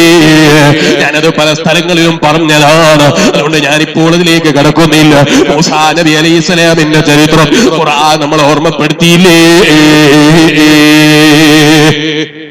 വിവരമില്ലെങ്കിൽ വിവരമില്ല എന്നെങ്കിലും മനസ്സിലാക്കണം, വിവരമില്ലെങ്കിൽ എനിക്കത് അറിയൂല എന്നെങ്കിലും മനസ്സിലാക്കണം. അതാണ് ഇമാമുൽ ഗസാലി റളിയല്ലാഹു അൻഹു പറഞ്ഞത്. വിവരമില്ല എങ്കിൽ അതുകൊണ്ട് തരക്കേടില്ല, സാരമില്ല. കാരണം എല്ലാരും ആലിമീങ്ങളാകൂല, എല്ലാരും വഅദ് പറയുന്നവരാകൂല, എല്ലാരും പണ്ഡിതന്മാരാകൂല. പണ്ഡിതന്മാരുടെ കൂട്ടത്തിൽ തന്നെ എല്ലാരും വഅദ് പറയൂല. ഈ സദസ്സിൽ തന്നെ എത്ര ആലിമീങ്ങളുണ്ട്, എത്ര ബഹുമാനിക്കപ്പെടേണ്ടവരുണ്ട്, എത്ര ആദരിക്കപ്പെടേണ്ടവരുണ്ട്. അവര് ചിലപ്പോ വഅദ് പറയൂല, പക്ഷെ അവരാലിമീങ്ങളോ. അതേ സ്ഥാനത്ത് നേരെ തിരിച്ചുമില്ലേ? വിവരം കെട്ട എന്നെ പോലെയുള്ളവർ വഅദ് പറയുന്നു, ആലിമീങ്ങൾ വഅദ് കേൾക്കുന്നു. അവർക്ക് വയല് പറയാൻ അറിയൂല, വയല് പറയാൻ കഴിയൂല. പക്ഷെ വയല് പറയുന്ന ഒരു വിവരവുമില്ലാത്ത എന്നെക്കാൾ എത്രയോ വിവരമുള്ള പണ്ഡിതന്മാരാ. എല്ലാം എല്ലാവർക്കും അല്ല കൊടുക്കൂല. എല്ലാരും പണ്ഡിതന്മാര്, എല്ലാരും വയല് പറയുന്നു. പിന്നെ വയലിനെന്ത് പ്രസക്തിയാ? പിന്നെ ഇൽമിനെന്ത് പ്രസക്തിയാണ്? എല്ലാരും പണക്കാരാണ്, ഒരാളും പാവപ്പെട്ടവനില്ല. പിന്നെ പണക്കാരന് പ്രസക്തിയുണ്ടോ? താഴ്ന്നവനും മേലെയുള്ളവനൊക്കെ വേണം. പണക്കാരൻ വേണം, ഇൽമുള്ളവൻ വേണം, വിവരമില്ലാത്തവനും വേണം. വിവരമില്ല എന്നതൊരു തെറ്റല്ല. പറഞ്ഞു, വിവരമില്ലെങ്കിൽ സാരമില്ല, വിവരമില്ലെങ്കിൽ വിവരമില്ല എന്നുള്ള വിവരം വേണം. എങ്ങനെ? വിവരമില്ലെങ്കിൽ സാരമില്ല, വിവരമില്ലെങ്കിൽ വിവരമില്ല എന്നുള്ളൊരു വിവരാണ് വേണം. അതും ഇല്ലെങ്കിലോ ഓനെ കൊണ്ടുള്ള ഷർറ് തീരൂല, ഓനെ കൊണ്ടുള്ള ഷർറ് ഒരു കാലത്തും തീരൂല. വിവരമില്ലെങ്കിൽ വിവരമില്ല എന്ന വിവരം വേണം. ഒന്നുകൂടി ഞാൻ പറയട്ടെ, ഗസാലി ഇമാം റളിയല്ലാഹു അൻഹു പറഞ്ഞു, വിവരമുണ്ട്, വിവരമില്ലെങ്കിൽ വിവരമില്ല എന്ന വിവരം വേണം. 2, വിവരമില്ലെങ്കിൽ വിവരമില്ല എന്ന് തുറന്ന് പറയാനുള്ള മനസ്സ് വേണം. നമുക്കറിയാത്തൊരു മസല ചോദിച്ചു, നോക്കിയിട്ട് എനിക്കറിയില്ല എന്ന് പറയണം, ഞാൻ നോക്കിയിട്ട് പറയാന്ന് പറയണം, ചോദിച്ച് പറയാന്ന് പറയണം. അപ്പൊ അവരെന്നെ തെറ്റിദ്ധരിക്കൂലേ? എനിക്കൊരു കുന്തും അറിയൂല എന്ന് തെറ്റിദ്ധരിക്കൂലേ? വളരെ ചെറിയ മസലയല്ലേ ആള് ചോദിച്ചത്, എനിക്കറിയൂല എന്ന് പറയൂലേ? ചോദിക്കട്ടെ മനുഷ്യ, ഇമാം തങ്ങൾ പറഞ്ഞത് ഏറ്റവും വലിയ വിവരം, വിവരമില്ലെങ്കിൽ അത് പറയലോ, എനിക്കത് അറിയൂല എന്ന് പറയലോ. 7 വർഷമായി 8 വർഷമായി കല്യാണം കഴിഞ്ഞിട്ട് കുട്ടികളായില്ല എന്ന് പറഞ്ഞു. ഞാൻ പറഞ്ഞു, നിങ്ങൾ ഒരു ദിവസം ബാപ്പിനെ കാണണം, ദിക്ർ വാങ്ങണം, ഇൻഷാ അല്ലാഹ് അല്ലാഹു തആല ഖൈറായ മക്കളെ തരട്ടെ എന്ന് ചെയ്തു. അയാൾ പിന്നൊരു ദിവസം കുറ്റ്യാടി വന്നു, ബാപ്പനോട് ദിക്ർ വാങ്ങി. വാങ്ങിപ്പോയി 2 ദിവസം കഴിഞ്ഞു ഞാൻ ഈജിപ്തിലാണ്. എന്നെ അറിയിച്ചു, അൽഹംദുലില്ലാ ഭാര്യക്ക് ഗർഭായിട്ടുണ്ട്, ദ്വാരക്കണമെന്ന് പറഞ്ഞു. അൽഹംദുലില്ലാ. പക്ഷേ നിങ്ങൾ അറിയോ, 7 മാസം കഴിഞ്ഞപ്പോ തികയാതെ കുട്ടിയെ പ്രസവിച്ചു. 7 ദിവസം അല്ലെങ്കിൽ 8 ദിവസം കഴിഞ്ഞപ്പോ ആ കുട്ടി മരണപ്പെട്ടു പോയി. ഇവിടെ വന്നപ്പോഴും ഒരാൾ എന്നോട് പറഞ്ഞു, ഇവിടെയുള്ള നമ്മളൊരു പ്രവർത്തകന്റെ കുട്ടി മരിച്ചുപോയി. അല്ലാഹുവേ, ആ കുട്ടി അവർക്ക് ആഖിറത്തിൽ ഉപകരിക്കുന്ന, സ്വർഗത്തിൽ ഉപകാരം കിട്ടുന്ന ഒരു കുട്ടിയാക്കി കൊടുക്കണേ അല്ലാ. ആ കുട്ടി മരിച്ചുപോയി. മരിച്ചപ്പോൾ നാട്ടുകാര് കൊണ്ടുപോയി മറവ് ചെയ്തു. മറവ് ചെയ്യുമ്പോ ഈ കുട്ടി ഇവിടെ ഉമ്മ പറഞ്ഞു പോലും മീസാങ്കല്ല് വെക്കണം, മീസാങ്കല്ല് വെക്കണം എന്ന് ഉമ്മാക്കൊരു വാശി.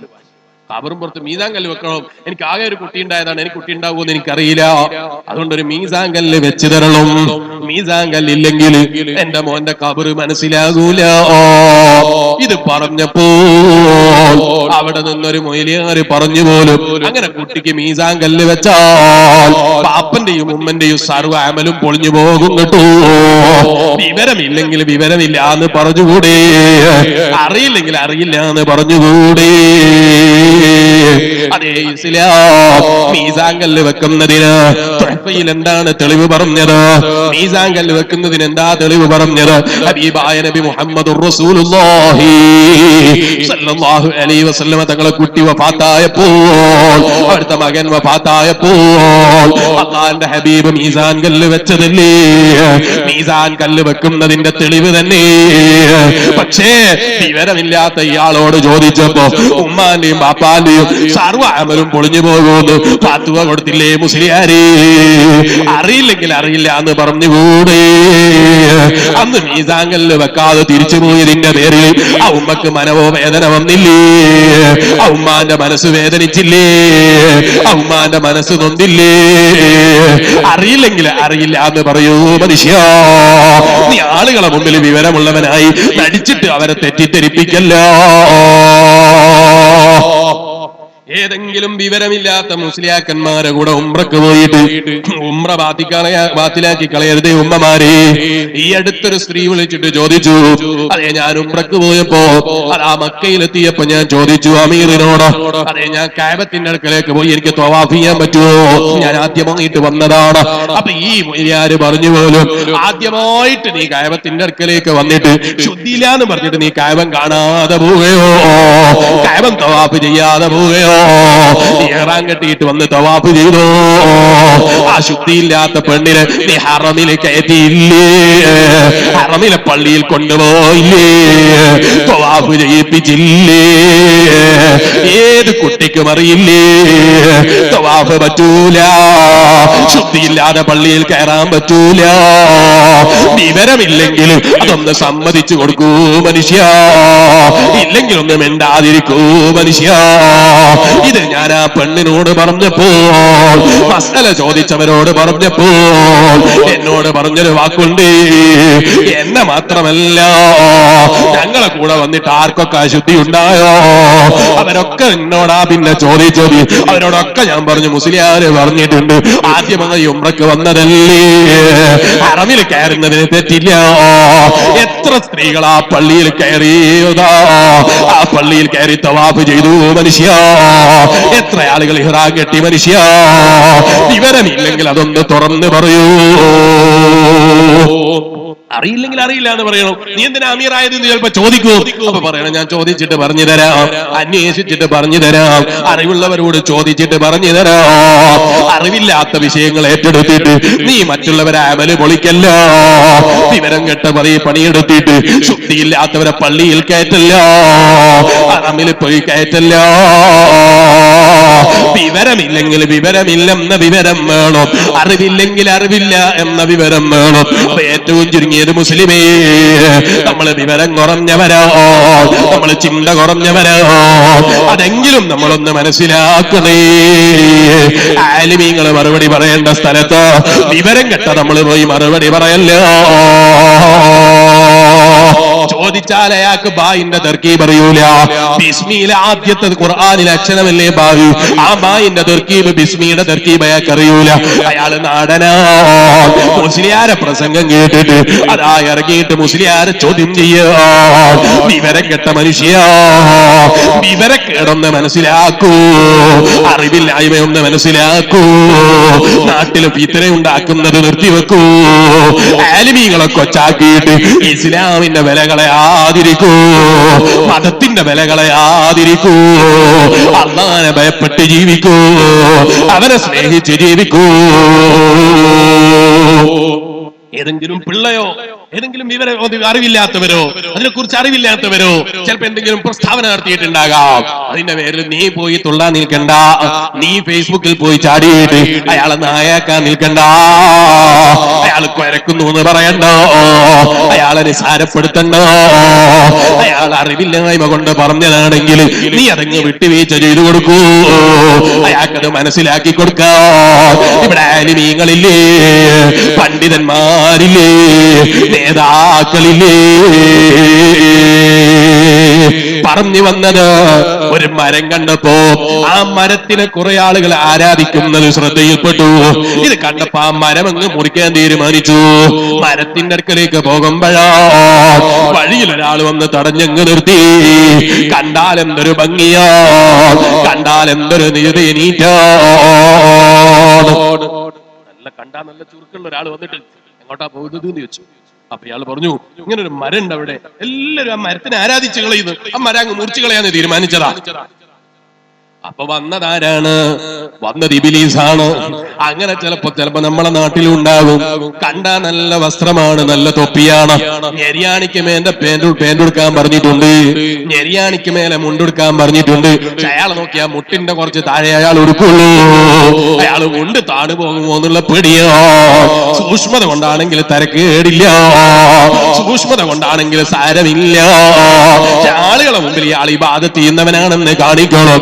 എന്നിട്ടോ തൊപ്പി ധരിക്കണം, താടി വെക്കണം, എന്നിട്ട് ആളുകളെ വഞ്ചിക്കണം. കുറച്ചു ദിവസം കഴിഞ്ഞാൽ പിന്നെ മഹബ്ബത്തുർ റസൂല് പറ്റൂല, റസൂലുള്ളാഹിനെ സ്മരിക്കല് പറ്റൂല, ഹബീബായ നബിതങ്ങളെ സ്വലാത്ത് പറ്റൂല. പിന്നെ നോക്കുമ്പോ റബീഉൽ അവ്വല് ജന്മദിനം പറ്റൂല, മരിച്ചവർക്ക് ഖുർആൻ ഓതാൻ പറ്റൂല. തുടക്കത്തിൽ അവരെ പുത്തൻവാദികളെ പേര് പറയൂല, അവര് തബ്ലീഗെന്നോ അല്ലെങ്കിൽ അത്തരം പേരും പറഞ്ഞിട്ട് ആളുകളെ വഞ്ചിച്ച് കളയുന്നു, ആളുകളെ പറ്റിച്ച് കളയുന്നു. ഇബ്ലീസിന്റെ സ്വഭാവമാണ്. ഇബ്ലീസ് വന്നിട്ട് പറഞ്ഞോ ഞാൻ ഇബ്ലീസാണ്? മൂപ്പര് അത് പറഞ്ഞില്ല. മൂപ്പര് വന്നിട്ട് മരം മുറിക്കാൻ പോകുന്നുണ്ടപ്പോ അല്ല, എങ്ങോട്ടാ പോകുന്നത്? ഞാൻ ഇങ്ങനെ ഒരു മരം മുറിക്കാൻ പോവാണ്, ആ മരത്തിനെ എല്ലാരും ആരാധിക്കുകയാണ്. ഇബ്ലീസ് പറഞ്ഞു ഞാൻ അതിന് സമ്മതിക്കൂല, നാട്ടിൽ കുഴപ്പമുണ്ടാകും, അത് മുറിക്കരുത്, ആ മരം മുറിക്കരുത്. ഇയാള് പറഞ്ഞു ഞാൻ മുറിക്കൂ, എന്ത് വന്നാലും കുഴപ്പമില്ല, ലാ ഇലാഹ ഇല്ലല്ലാഹ്, അല്ലാഹ്ക്കല്ലേ ആരാധന കൊടുക്കേണ്ടത്. ഇത് വിശ്വസിച്ച് പ്രഖ്യാപിക്കുന്ന നമ്മളെ മുന്നിൽ വെച്ച് നമ്മളെ മരം, നമ്മളെ മിൽക്കിലുള്ള മരം ആരാധിക്കുകയോ ഞാൻ അനുവദിക്കൂല. ഇബ്ലീസ് ഇയാളെ മുന്നിൽ തോറ്റുപോയി. ഇബ്ലീസിന് തർക്കിക്കാനാകുന്നില്ല. അപ്പൊ ഇബ്ലീസ് പിന്നെ അടവെടുക്കാൻ തുടങ്ങി. തർക്കിച്ചിട്ട് കഴിയുന്നില്ല. അപ്പൊ ഇബ്ലീസ് ചോദിച്ചു അല്ല എന്നാ പിന്നെ നമ്മൾ സോൾവ് ചെയ്യാം, പ്രശ്നം പരിഹരിക്കാം. നിങ്ങളൊരു പണിയെടുക്കും, നിങ്ങൾ ഇപ്പൊ തിരിച്ചങ്ങ് പോയിക്കോ, നിങ്ങൾ വീട്ടിലേക്ക് പോയിക്കോ. വീട്ടിലെത്തിയിട്ട് നിങ്ങളെ വീട്ടിലുള്ള ആ വിരിപ്പൊന്ന് ഉയർത്തി നോക്കിയാൽ അതിന്റെ ഉള്ളിൽ ഒരു 4 ദിർഹംസ് ഉണ്ടാവും. എങ്ങനെ? വീട്ടിൽ പോയാൽ അത് നിങ്ങളെ വീട്ടിലെ വിരിപ്പിന്റെ ഉള്ളിൽ 4 ദിർഹംസ് ഉണ്ടാകും. അതെല്ലാ ദിവസവും ഇൻഷാ അല്ലാഹ് ഞാൻ തരും. അതുകൊണ്ട് നിങ്ങൾ ഇപ്പൊ തിരിച്ചു പോയിക്കോ, പ്രശ്നമൊന്നും ഉണ്ടാക്കണ്ട, ആ മരം അവിടെ നിന്നോട്ടെ, നിങ്ങൾക്ക് 4 ദിർഹംസ് ഞാൻ തരും. കേട്ടപ്പോ ഈ പാവം മനുഷ്യൻ തെറ്റിദ്ധരിച്ചു, 4 ദിർഹംസ് കിട്ടൂലേ. പാവം മടങ്ങിപ്പോയി. വീട്ടിലെത്തിയിട്ട് വിരിപ്പ് ഉയർത്തി നോക്കുമ്പോ 4 ദിർഹംസ് റെഡിയാ, പറഞ്ഞത് റെഡിയാ. അത് വീട്ടിന്റെ വിരിപ്പിന്റെ ഉള്ളിലല്ലേ 4 ദിർഹംസ് വന്ന് കിടക്കുന്നത്. എന്തൊരു അത്ഭുതാണ്. 4 ദിർഹംസ് എടുത്തു വെച്ചു. ഇനി എവിടെയും പോണ്ട, ജോലി വേണ്ട, അധ്വാനിക്കണ്ട, ഒക്കെ ഇങ്ങോട്ട് വരുമല്ലോ, ഒക്കെ എന്നെ തേടി വരുമല്ലോ. 4 ദിർഹംസ് എന്ന് പറയുമ്പോ 4 ഉറുപ്പിക പോലെ കാണണ്ട. അന്ന് 4 ദിർഹംസ് വലിയ വിലപിടിപ്പുള്ളതാണ്. 4 ദിർഹംസ് കിട്ടി അയാൾക്ക് നല്ല സുഖമായിട്ട് ജീവിക്കാം. ആ പൈസ അവിടെ വരുന്നുണ്ടല്ലോ, അൽഹംദുലില്ലാഹ്, അയാൾക്ക് സമാധാനായി. പിറ്റേ ദിവസം വിരിപ്പുയർത്തി നോക്കുമ്പോ 4 ദിർഹംസ് ഉണ്ട്. 2 ദിവസം കിട്ടിയല്ലോ. 3-ാമത്തെ ദിവസം ഉയർത്തി നോക്കുമ്പോ അന്നും അവിടെ കാണാനുണ്ട്. 4-ാമത്തെ ദിവസം ഉയർത്തി നോക്കുമ്പോ ദിർഹംസ് കാണാനില്ല. അപ്പൊ പിന്നെയും ഇറങ്ങി, മരം മുറിക്കാതെ പറ്റൂല, മരം മുറിക്കാൻ വേണ്ടി വീട്ടിൽ നിന്ന് ഇറങ്ങി. വഴിയിൽ നോക്കുമ്പോ അന്ന് കണ്ടതേ മനുഷ്യനാ, അതേ സ്ഥലത്ത് കാത്തിരിക്കുന്നു. എങ്ങോട്ടാ? മരം മുറിക്കണോ? ആ മരത്തിന് ആരാധിക്കല്ലേ ആളുകൾ, മുറിച്ചു കളയാം. അല്ല, ഇന്ന് നിങ്ങൾ മരം മുറിക്കാനോ പോകുന്നതല്ലേ 4 ദിർഹംസ് കിട്ടാനോ? ഇബ്ലീസല്ലേ ആള്. ഇബ്ലീസിന്റെ ചോദ്യം കേട്ടപ്പോ ഇയാൾ പറയും 4 ദിർഹംസ് ഇതുവരെ കിട്ടിയിരുന്നു, എന്താ ഇന്ന് കിട്ടാത്തത്? അപ്പൊ ഇബ്ലീസ് തർക്കം തുടങ്ങി. തർക്കിച്ചിട്ട് ഇയാൾക്ക് തർക്കിക്കാനാകുന്നില്ല, തർക്കിച്ച് ജയിക്കാനാകുന്നില്ല. ചോദിച്ചു ഇയാള് തന്നെ, ഞാനല്ലേ തർക്കിച്ച് ജയിച്ചത്, ഇന്ന് നിങ്ങൾ എന്നെ തോൽപ്പിച്ച് കളയുന്നല്ലോ, എനിക്ക് കഴിയുന്നില്ലല്ലോ. ഇബ്ലീസിന്റെ ഉപദേശമാ. ചെയ്യുന്നത് അള്ളാഹ്ക്ക് വേണ്ടി ചെയ്യൂ മനുഷ്യ, തഖ്വയോടെ ചെയ്യൂ മനുഷ്യ, റബ്ബിന്റെ പ്രീതിക്ക് ചെയ്യൂ മനുഷ്യ. ദിർഹംസിന് വേണ്ടി ചെയ്യല്ല, പൈസക്ക് വേണ്ടി ചെയ്യല്ല, ആളുകളെ ബഹുമാനിക്കാൻ ചെയ്യല്ല, ആളുകളിടയിൽ പണക്കാരനാകാൻ ചെയ്യല്ല, ആളുകളിടയിൽ ആദരവ് കിട്ടാൻ ചെയ്യല്ല, ആളുകളൊക്കെ എഴുന്നേറ്റ് നിൽക്കാൻ ചെയ്യല്ല, ആളുകളൊക്കെ അടുത്ത് വരാൻ ചെയ്യല്ല. ചെയ്യുന്നത് ഇല്ല, അള്ളാഹ്ക്ക് വേണ്ടി ചെയ്യൂ മനുഷ്യ. അവൻ വേണ്ടതൊക്കെ ചെയ്തു തരും മനുഷ്യ, വേണ്ടതൊക്കെ തരും മനുഷ്യ. ചെയ്യുന്നത് അള്ളാഹുവിന് വേണ്ടി ചെയ്യണം. ഖുർആൻ ഓതുന്നു, അള്ളാഹുവിന് വേണ്ടി ഖുർആൻ ഓതണം. അള്ളാഹിന്റെ പൊരുത്തത്തിന് വേണ്ടി ചെയ്യണം. സലാത്ത് ചൊല്ലുന്നു, അള്ളാഹ്ക്ക് വേണ്ടി ചെയ്യണം. ഖുർആൻ ഓതുന്നു, അള്ളാഹ്ക്ക് വേണ്ടി ചെയ്യണം. സുന്നത്ത് നിസ്കരിക്കുന്നു, അള്ളാഹ്ക്ക് വേണ്ടി ചെയ്യണം. സലാത്ത് ചൊല്ലുന്നു, അള്ളാഹ്ക്ക് വേണ്ടി ചെയ്യണം. അങ്ങനെ എന്ത് ചെയ്യുമ്പോഴും അള്ളാഹ്ക്ക് വേണ്ടി ചെയ്തോ, അവന്റെ പൊരുത്തത്തിന് വേണ്ടി ചെയ്തോ, അവന്റെ തൃപ്തിക്ക് വേണ്ടി ചെയ്തോ, അത് നിനക്ക് പ്രതിഫലാർഹമാ, നിനക്ക് കൂലി കിട്ടാൻ കാരണമാ, നിനക്ക് പ്രതിഫലം കിട്ടാൻ കാരണമാ. സയ്യിദുനാ അമീറുൽ മുഅ്മിനീൻ ഉമർ ഇബ്നുൽ ഖത്താബ് റളിയല്ലാഹു അൻഹുവിന്റെ കാലത്ത് ജീവിച്ചിരുന്ന ഒരു മനുഷ്യൻ. നാട്ടിലെ എല്ലാവരും അയാളെ കുറ്റം പറയുന്നു, നാട്ടിലെ എല്ലാവരും അയാളെ നിസ്സാരപ്പെടുത്തുന്നു, നാട്ടിലെല്ലാവരും അയാളെ കുറ്റങ്ങൾ ഇങ്ങനെ പറയാണ്. കാരണം അയാള് പല തെറ്റും ചെയ്യുന്നതായി മുമ്പ് അറിവുണ്ടായിരുന്നു.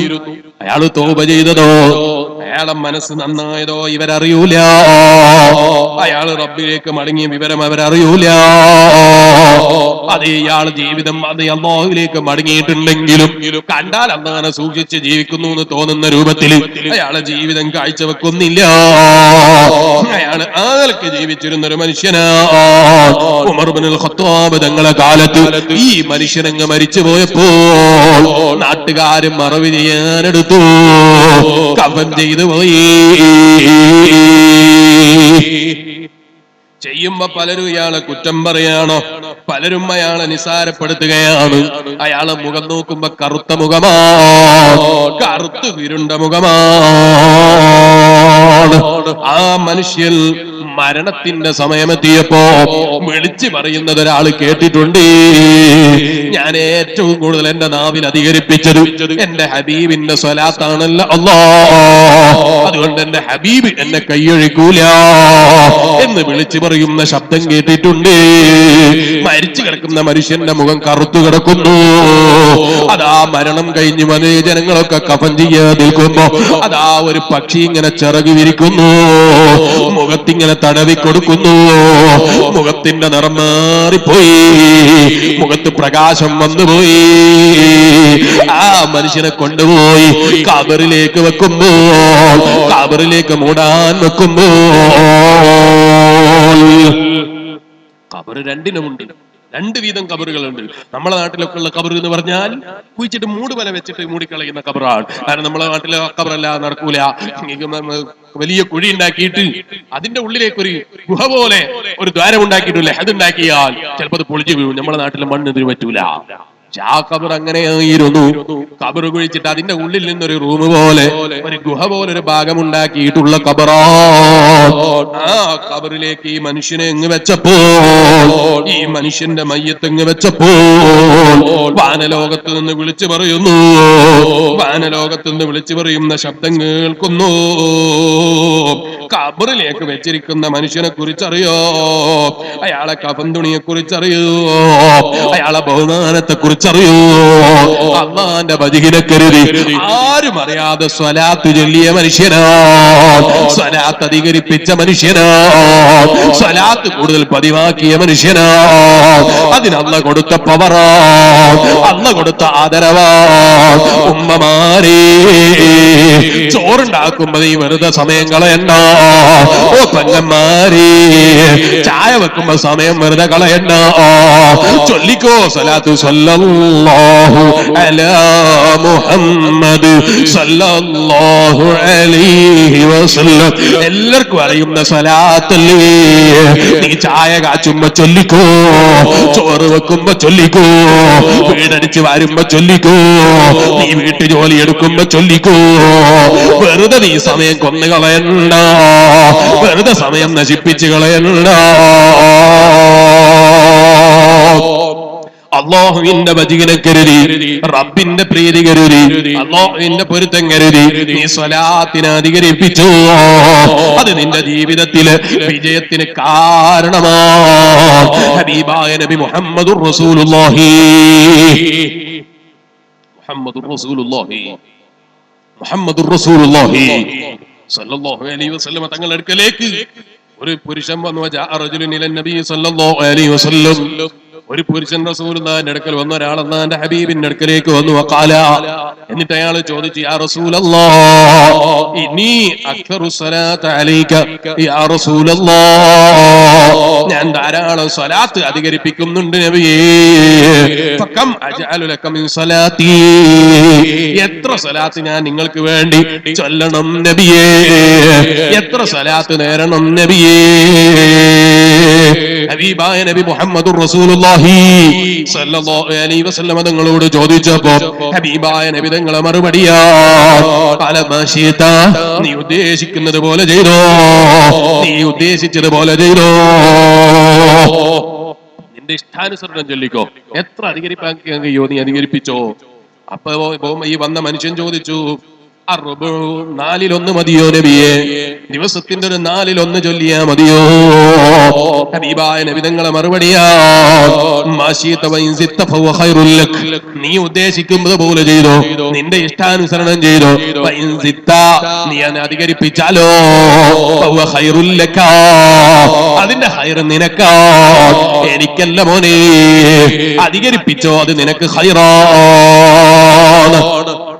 അന്നിസ്ഫു യാ റസൂലല്ലാഹ്, ഒരു ദിവസത്തിന് പകുതി മതിയോ നബിയെ? ഹബീബായ നബി തങ്ങളെ മറുപടിയാണ്, പകുതി പറഞ്ഞപ്പോ ഹബീബായ നബി തങ്ങൾ പറഞ്ഞു, നീ അതിനേക്കാൾ അധികരിപ്പിച്ചാൽ അത് നിനക്ക് ഖൈറാൻ. ഹബീബായ നബി തങ്ങളോട് ചോദിക്കുകയാണ്, അതെ, മൂന്നിൽ ഒരു ഭാഗം കഴിച്ച് ബാക്കി മുഴുവനും ഞാൻ അങ്ങ് സ്വലാത്ത് ചൊല്ലിയാലോ? അപ്പോഴും അല്ലാഹുവിന്റെ ഹബീബിന്റെ മറുപടി, നീ അധികരിപ്പിച്ചാ നിനക്ക് നല്ലതാ, അതിനേക്കാൾ കൂടുതലാക്കാൻ കഴിയുമെങ്കിൽ നിനക്ക് നല്ലതാ.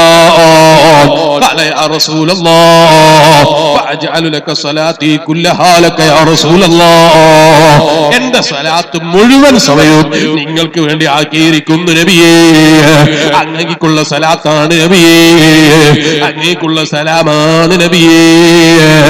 ഇദൻ തുക്ഫാ ഹമ്മകാ വയുഗ്ഫറു ദംബുകാ.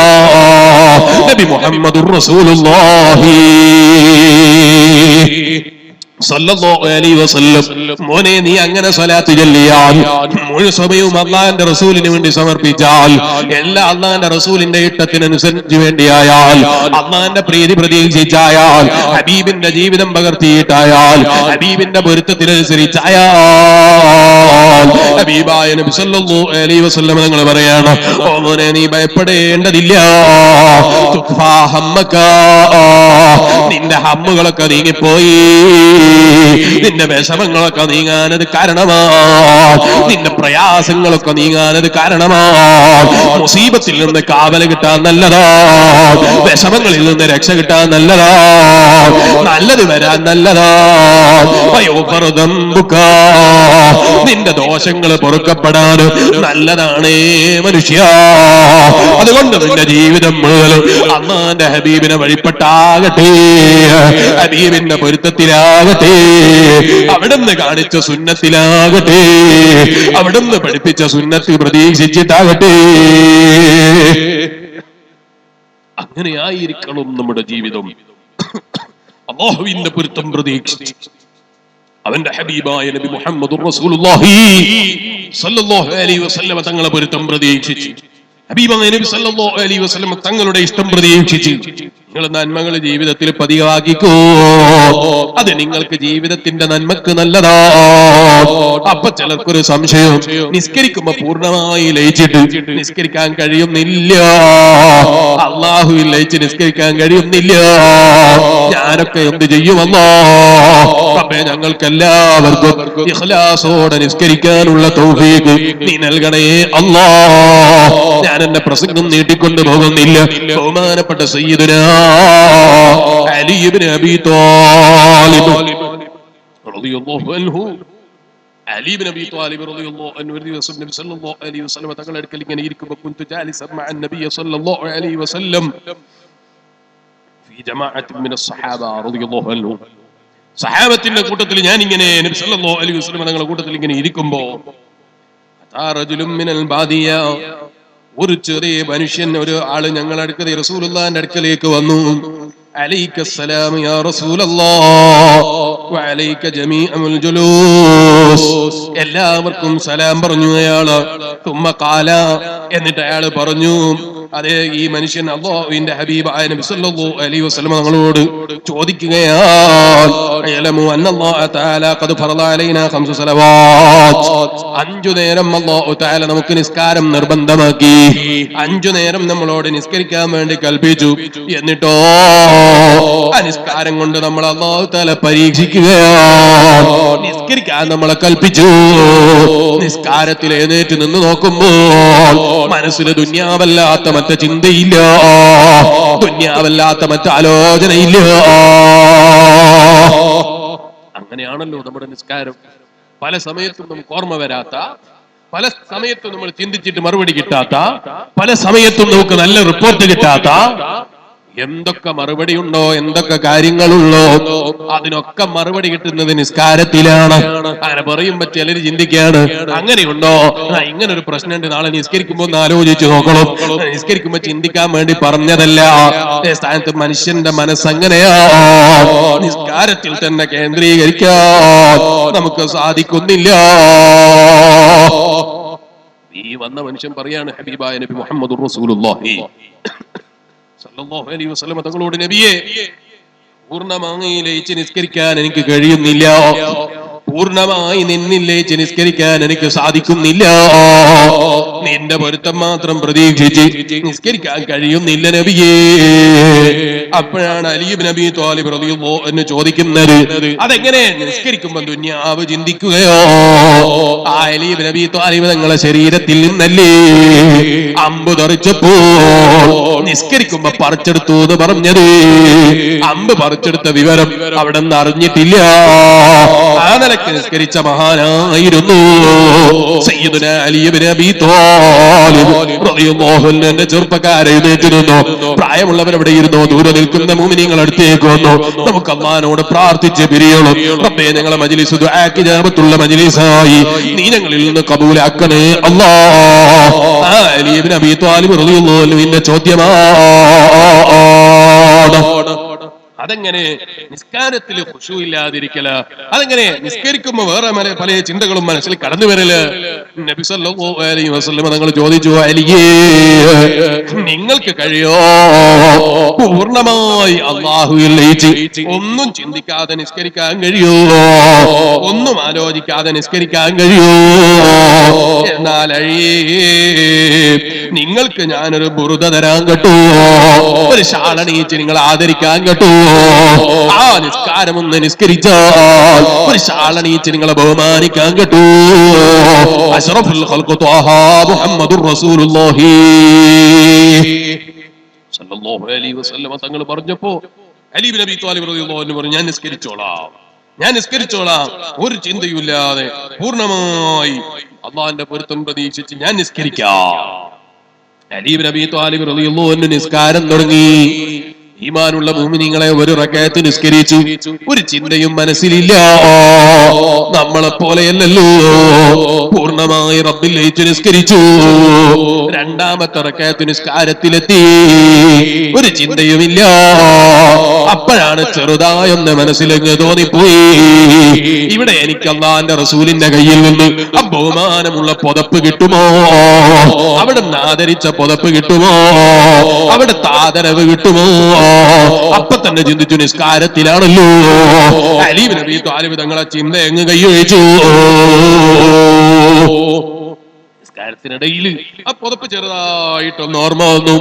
നിസ്കാരം കഴിഞ്ഞപ്പോ സലാം വീട്ടിയപ്പോ നബി സല്ലല്ലാഹു അലൈഹി വസല്ലം തങ്ങൾ ചോദിക്കുകയാണ്, അല്ല മാ തഖൂലു യാ അബാ ഹസൻ, എന്ത് പറയാനുണ്ട് അലിയാർ തങ്ങളെ, എന്ത് പറയാനുണ്ട്?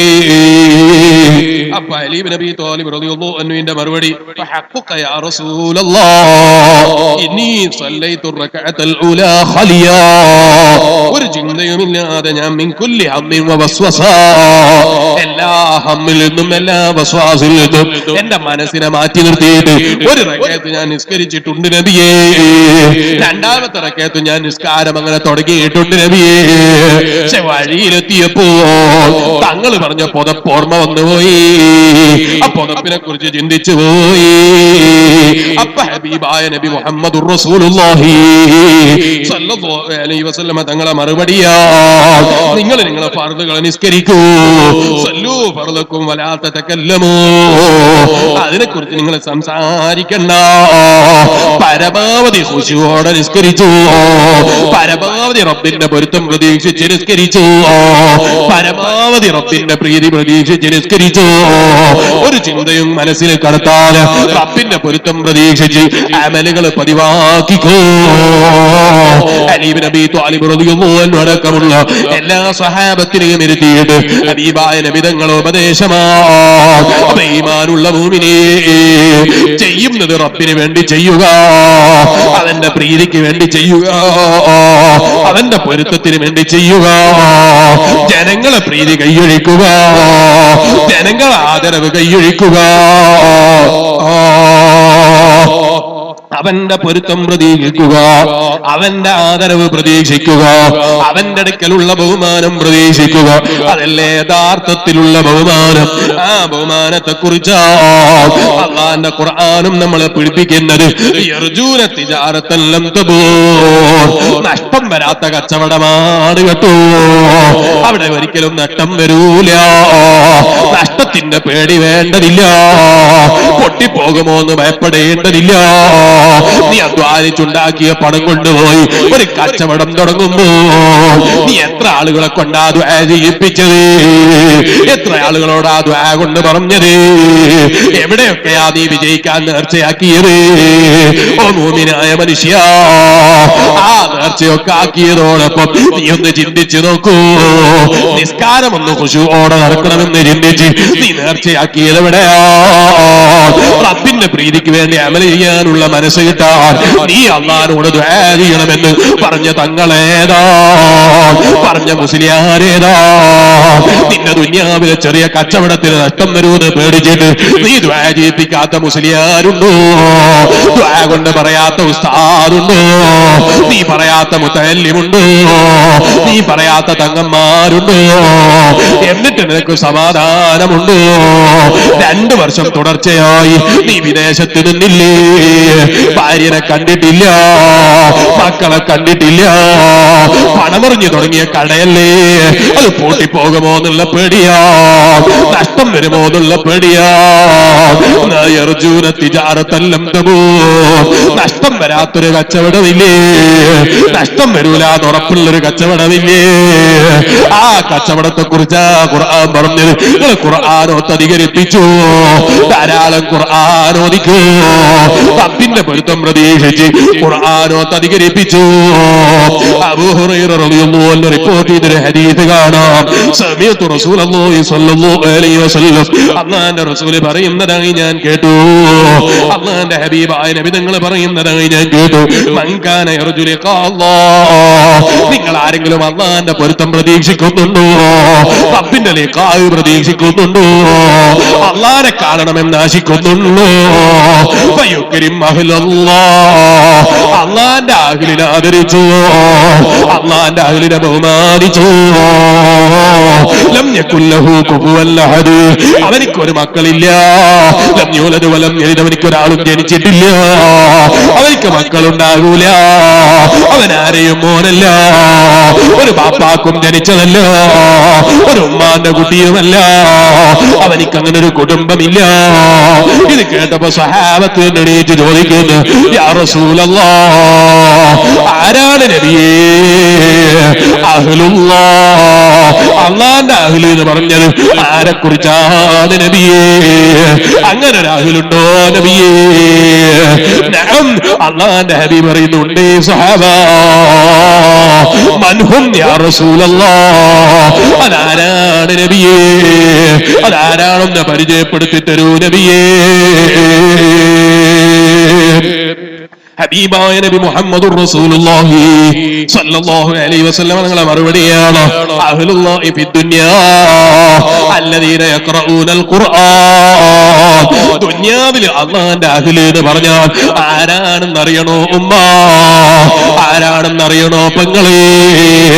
ഖുർആനോത്ത് അധികരിപ്പിച്ച ഉമ്മമാരില്ലേ, ഖുർആനോത്ത് അധികരിപ്പിച്ച ഉപ്പമാരില്ലേ, ഖുർആനോത്ത് അധികരിപ്പിച്ച കൂട്ടുകാരില്ലേ?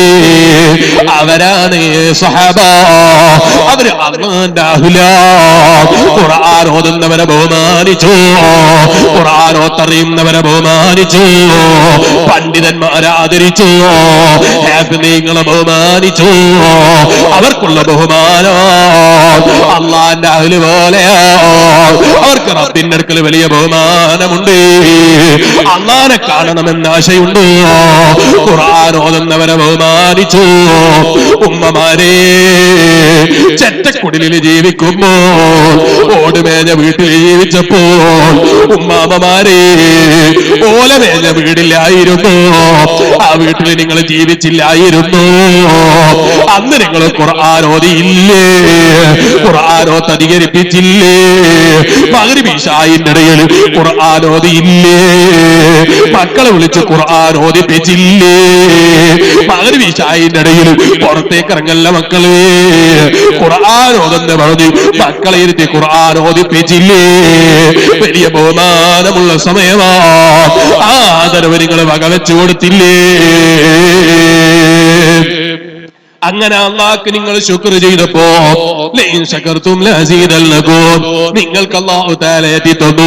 പിന്നെ ഓലയുടെ വീട് കാണുന്നില്ല, ഓല ഷെഡ് കാണുന്നില്ല, ഓടുള്ള വീട് കാണുന്നില്ല. ഓടുണ്ടെങ്കിൽ തന്നെ അടിയിൽ വാർപ്പുണ്ട്, ഓടും വാർപ്പും ഒന്നിച്ചുള്ള വീടാ. ആ നിലക്ക് വലിയ കൊട്ടാരം കിട്ടിയപ്പോ നീ അള്ളാഹനെ മറന്നുപോയോ? റബ്ബിന്റെ പ്രീതി മറന്നുപോയോ? റബ്ബിന്റെ പൊരുത്തം മറന്നു പോയോ? നീ സീരിയലിന് എഡിറ്റായി പോയോ? സിനിമക്ക് എഡിറ്റായി പോയോ? കൂട്ടുകാരാ, ഫുട്ബോള് തട്ടുന്നവരെ കൂടെയായി പോയോ? വോളിബോള് നോക്കുന്നവനായി പോയോ? സിനിമ കണ്ട് സമയം കൊല്ലുന്നവനായി പോയോ? ഫേസ്ബുക്കിൽ സമയം കൊന്നുകളഞ്ഞു. നീ അഹ്ലുൽ ഖുർആനാകൂ, ഖുർആനോത്ത് അധികരിപ്പിക്കൂ, അള്ളാന്റെ അഹ്ലിൽ പെടൂ, അവരെ ബഹുമാനിക്കൂ, ഖുർആനോത്ത് അധികരിപ്പിക്കൂ, 100 സ്വലാത്തെങ്കിലും ജീവിതത്തിൽ പതിവാക്കൂ. ദിവസവും ഒരു 2 പേരെങ്കിലും ഖുർആൻ ഓതൂ ഉമ്മ. മരിച്ചുപോയ ഉമ്മമാർക്ക് വേണ്ടി, ഉമ്മാമ്മമാർക്ക് വേണ്ടി, പാപ്പമാർക്ക് വേണ്ടി, ബാബയുപ്പാപ്പമാർക്ക് വേണ്ടി ഒരു യാസീൻ ഓതൂ ഉമ്മ, ഒരു ഖുർആൻ ഓതൂ ഉമ്മ, ഒരു ജുസ് ഓതി തീർക്കൂ ഉമ്മ. ആ നിലക്ക് പാരത്രികളത്തെ കുറിച്ച് ചിന്തയുള്ളവരായി, മടക്കയാത്രയെ കുറിച്ച് ചിന്തയുള്ളവരായി, തിരിച്ചുപോക്കിനെ കുറിച്ച് ഓർമ്മയുള്ളവരായി മനസ്സ് റബ്ബിലേക്ക് തിരിക്കുക, റബ്ബിലേക്ക് മനസ്സ് തിരിച്ചോടുക. റബ്ബിന്റെ പൊരുത്തം പ്രതീക്ഷിച്ച് അള്ളാഹുവിലേക്ക് ഓടിയെടുക്കുക, അവന്റെ പൊരുത്തത്തിന് വേണ്ടി അധ്വാനിക്കുക.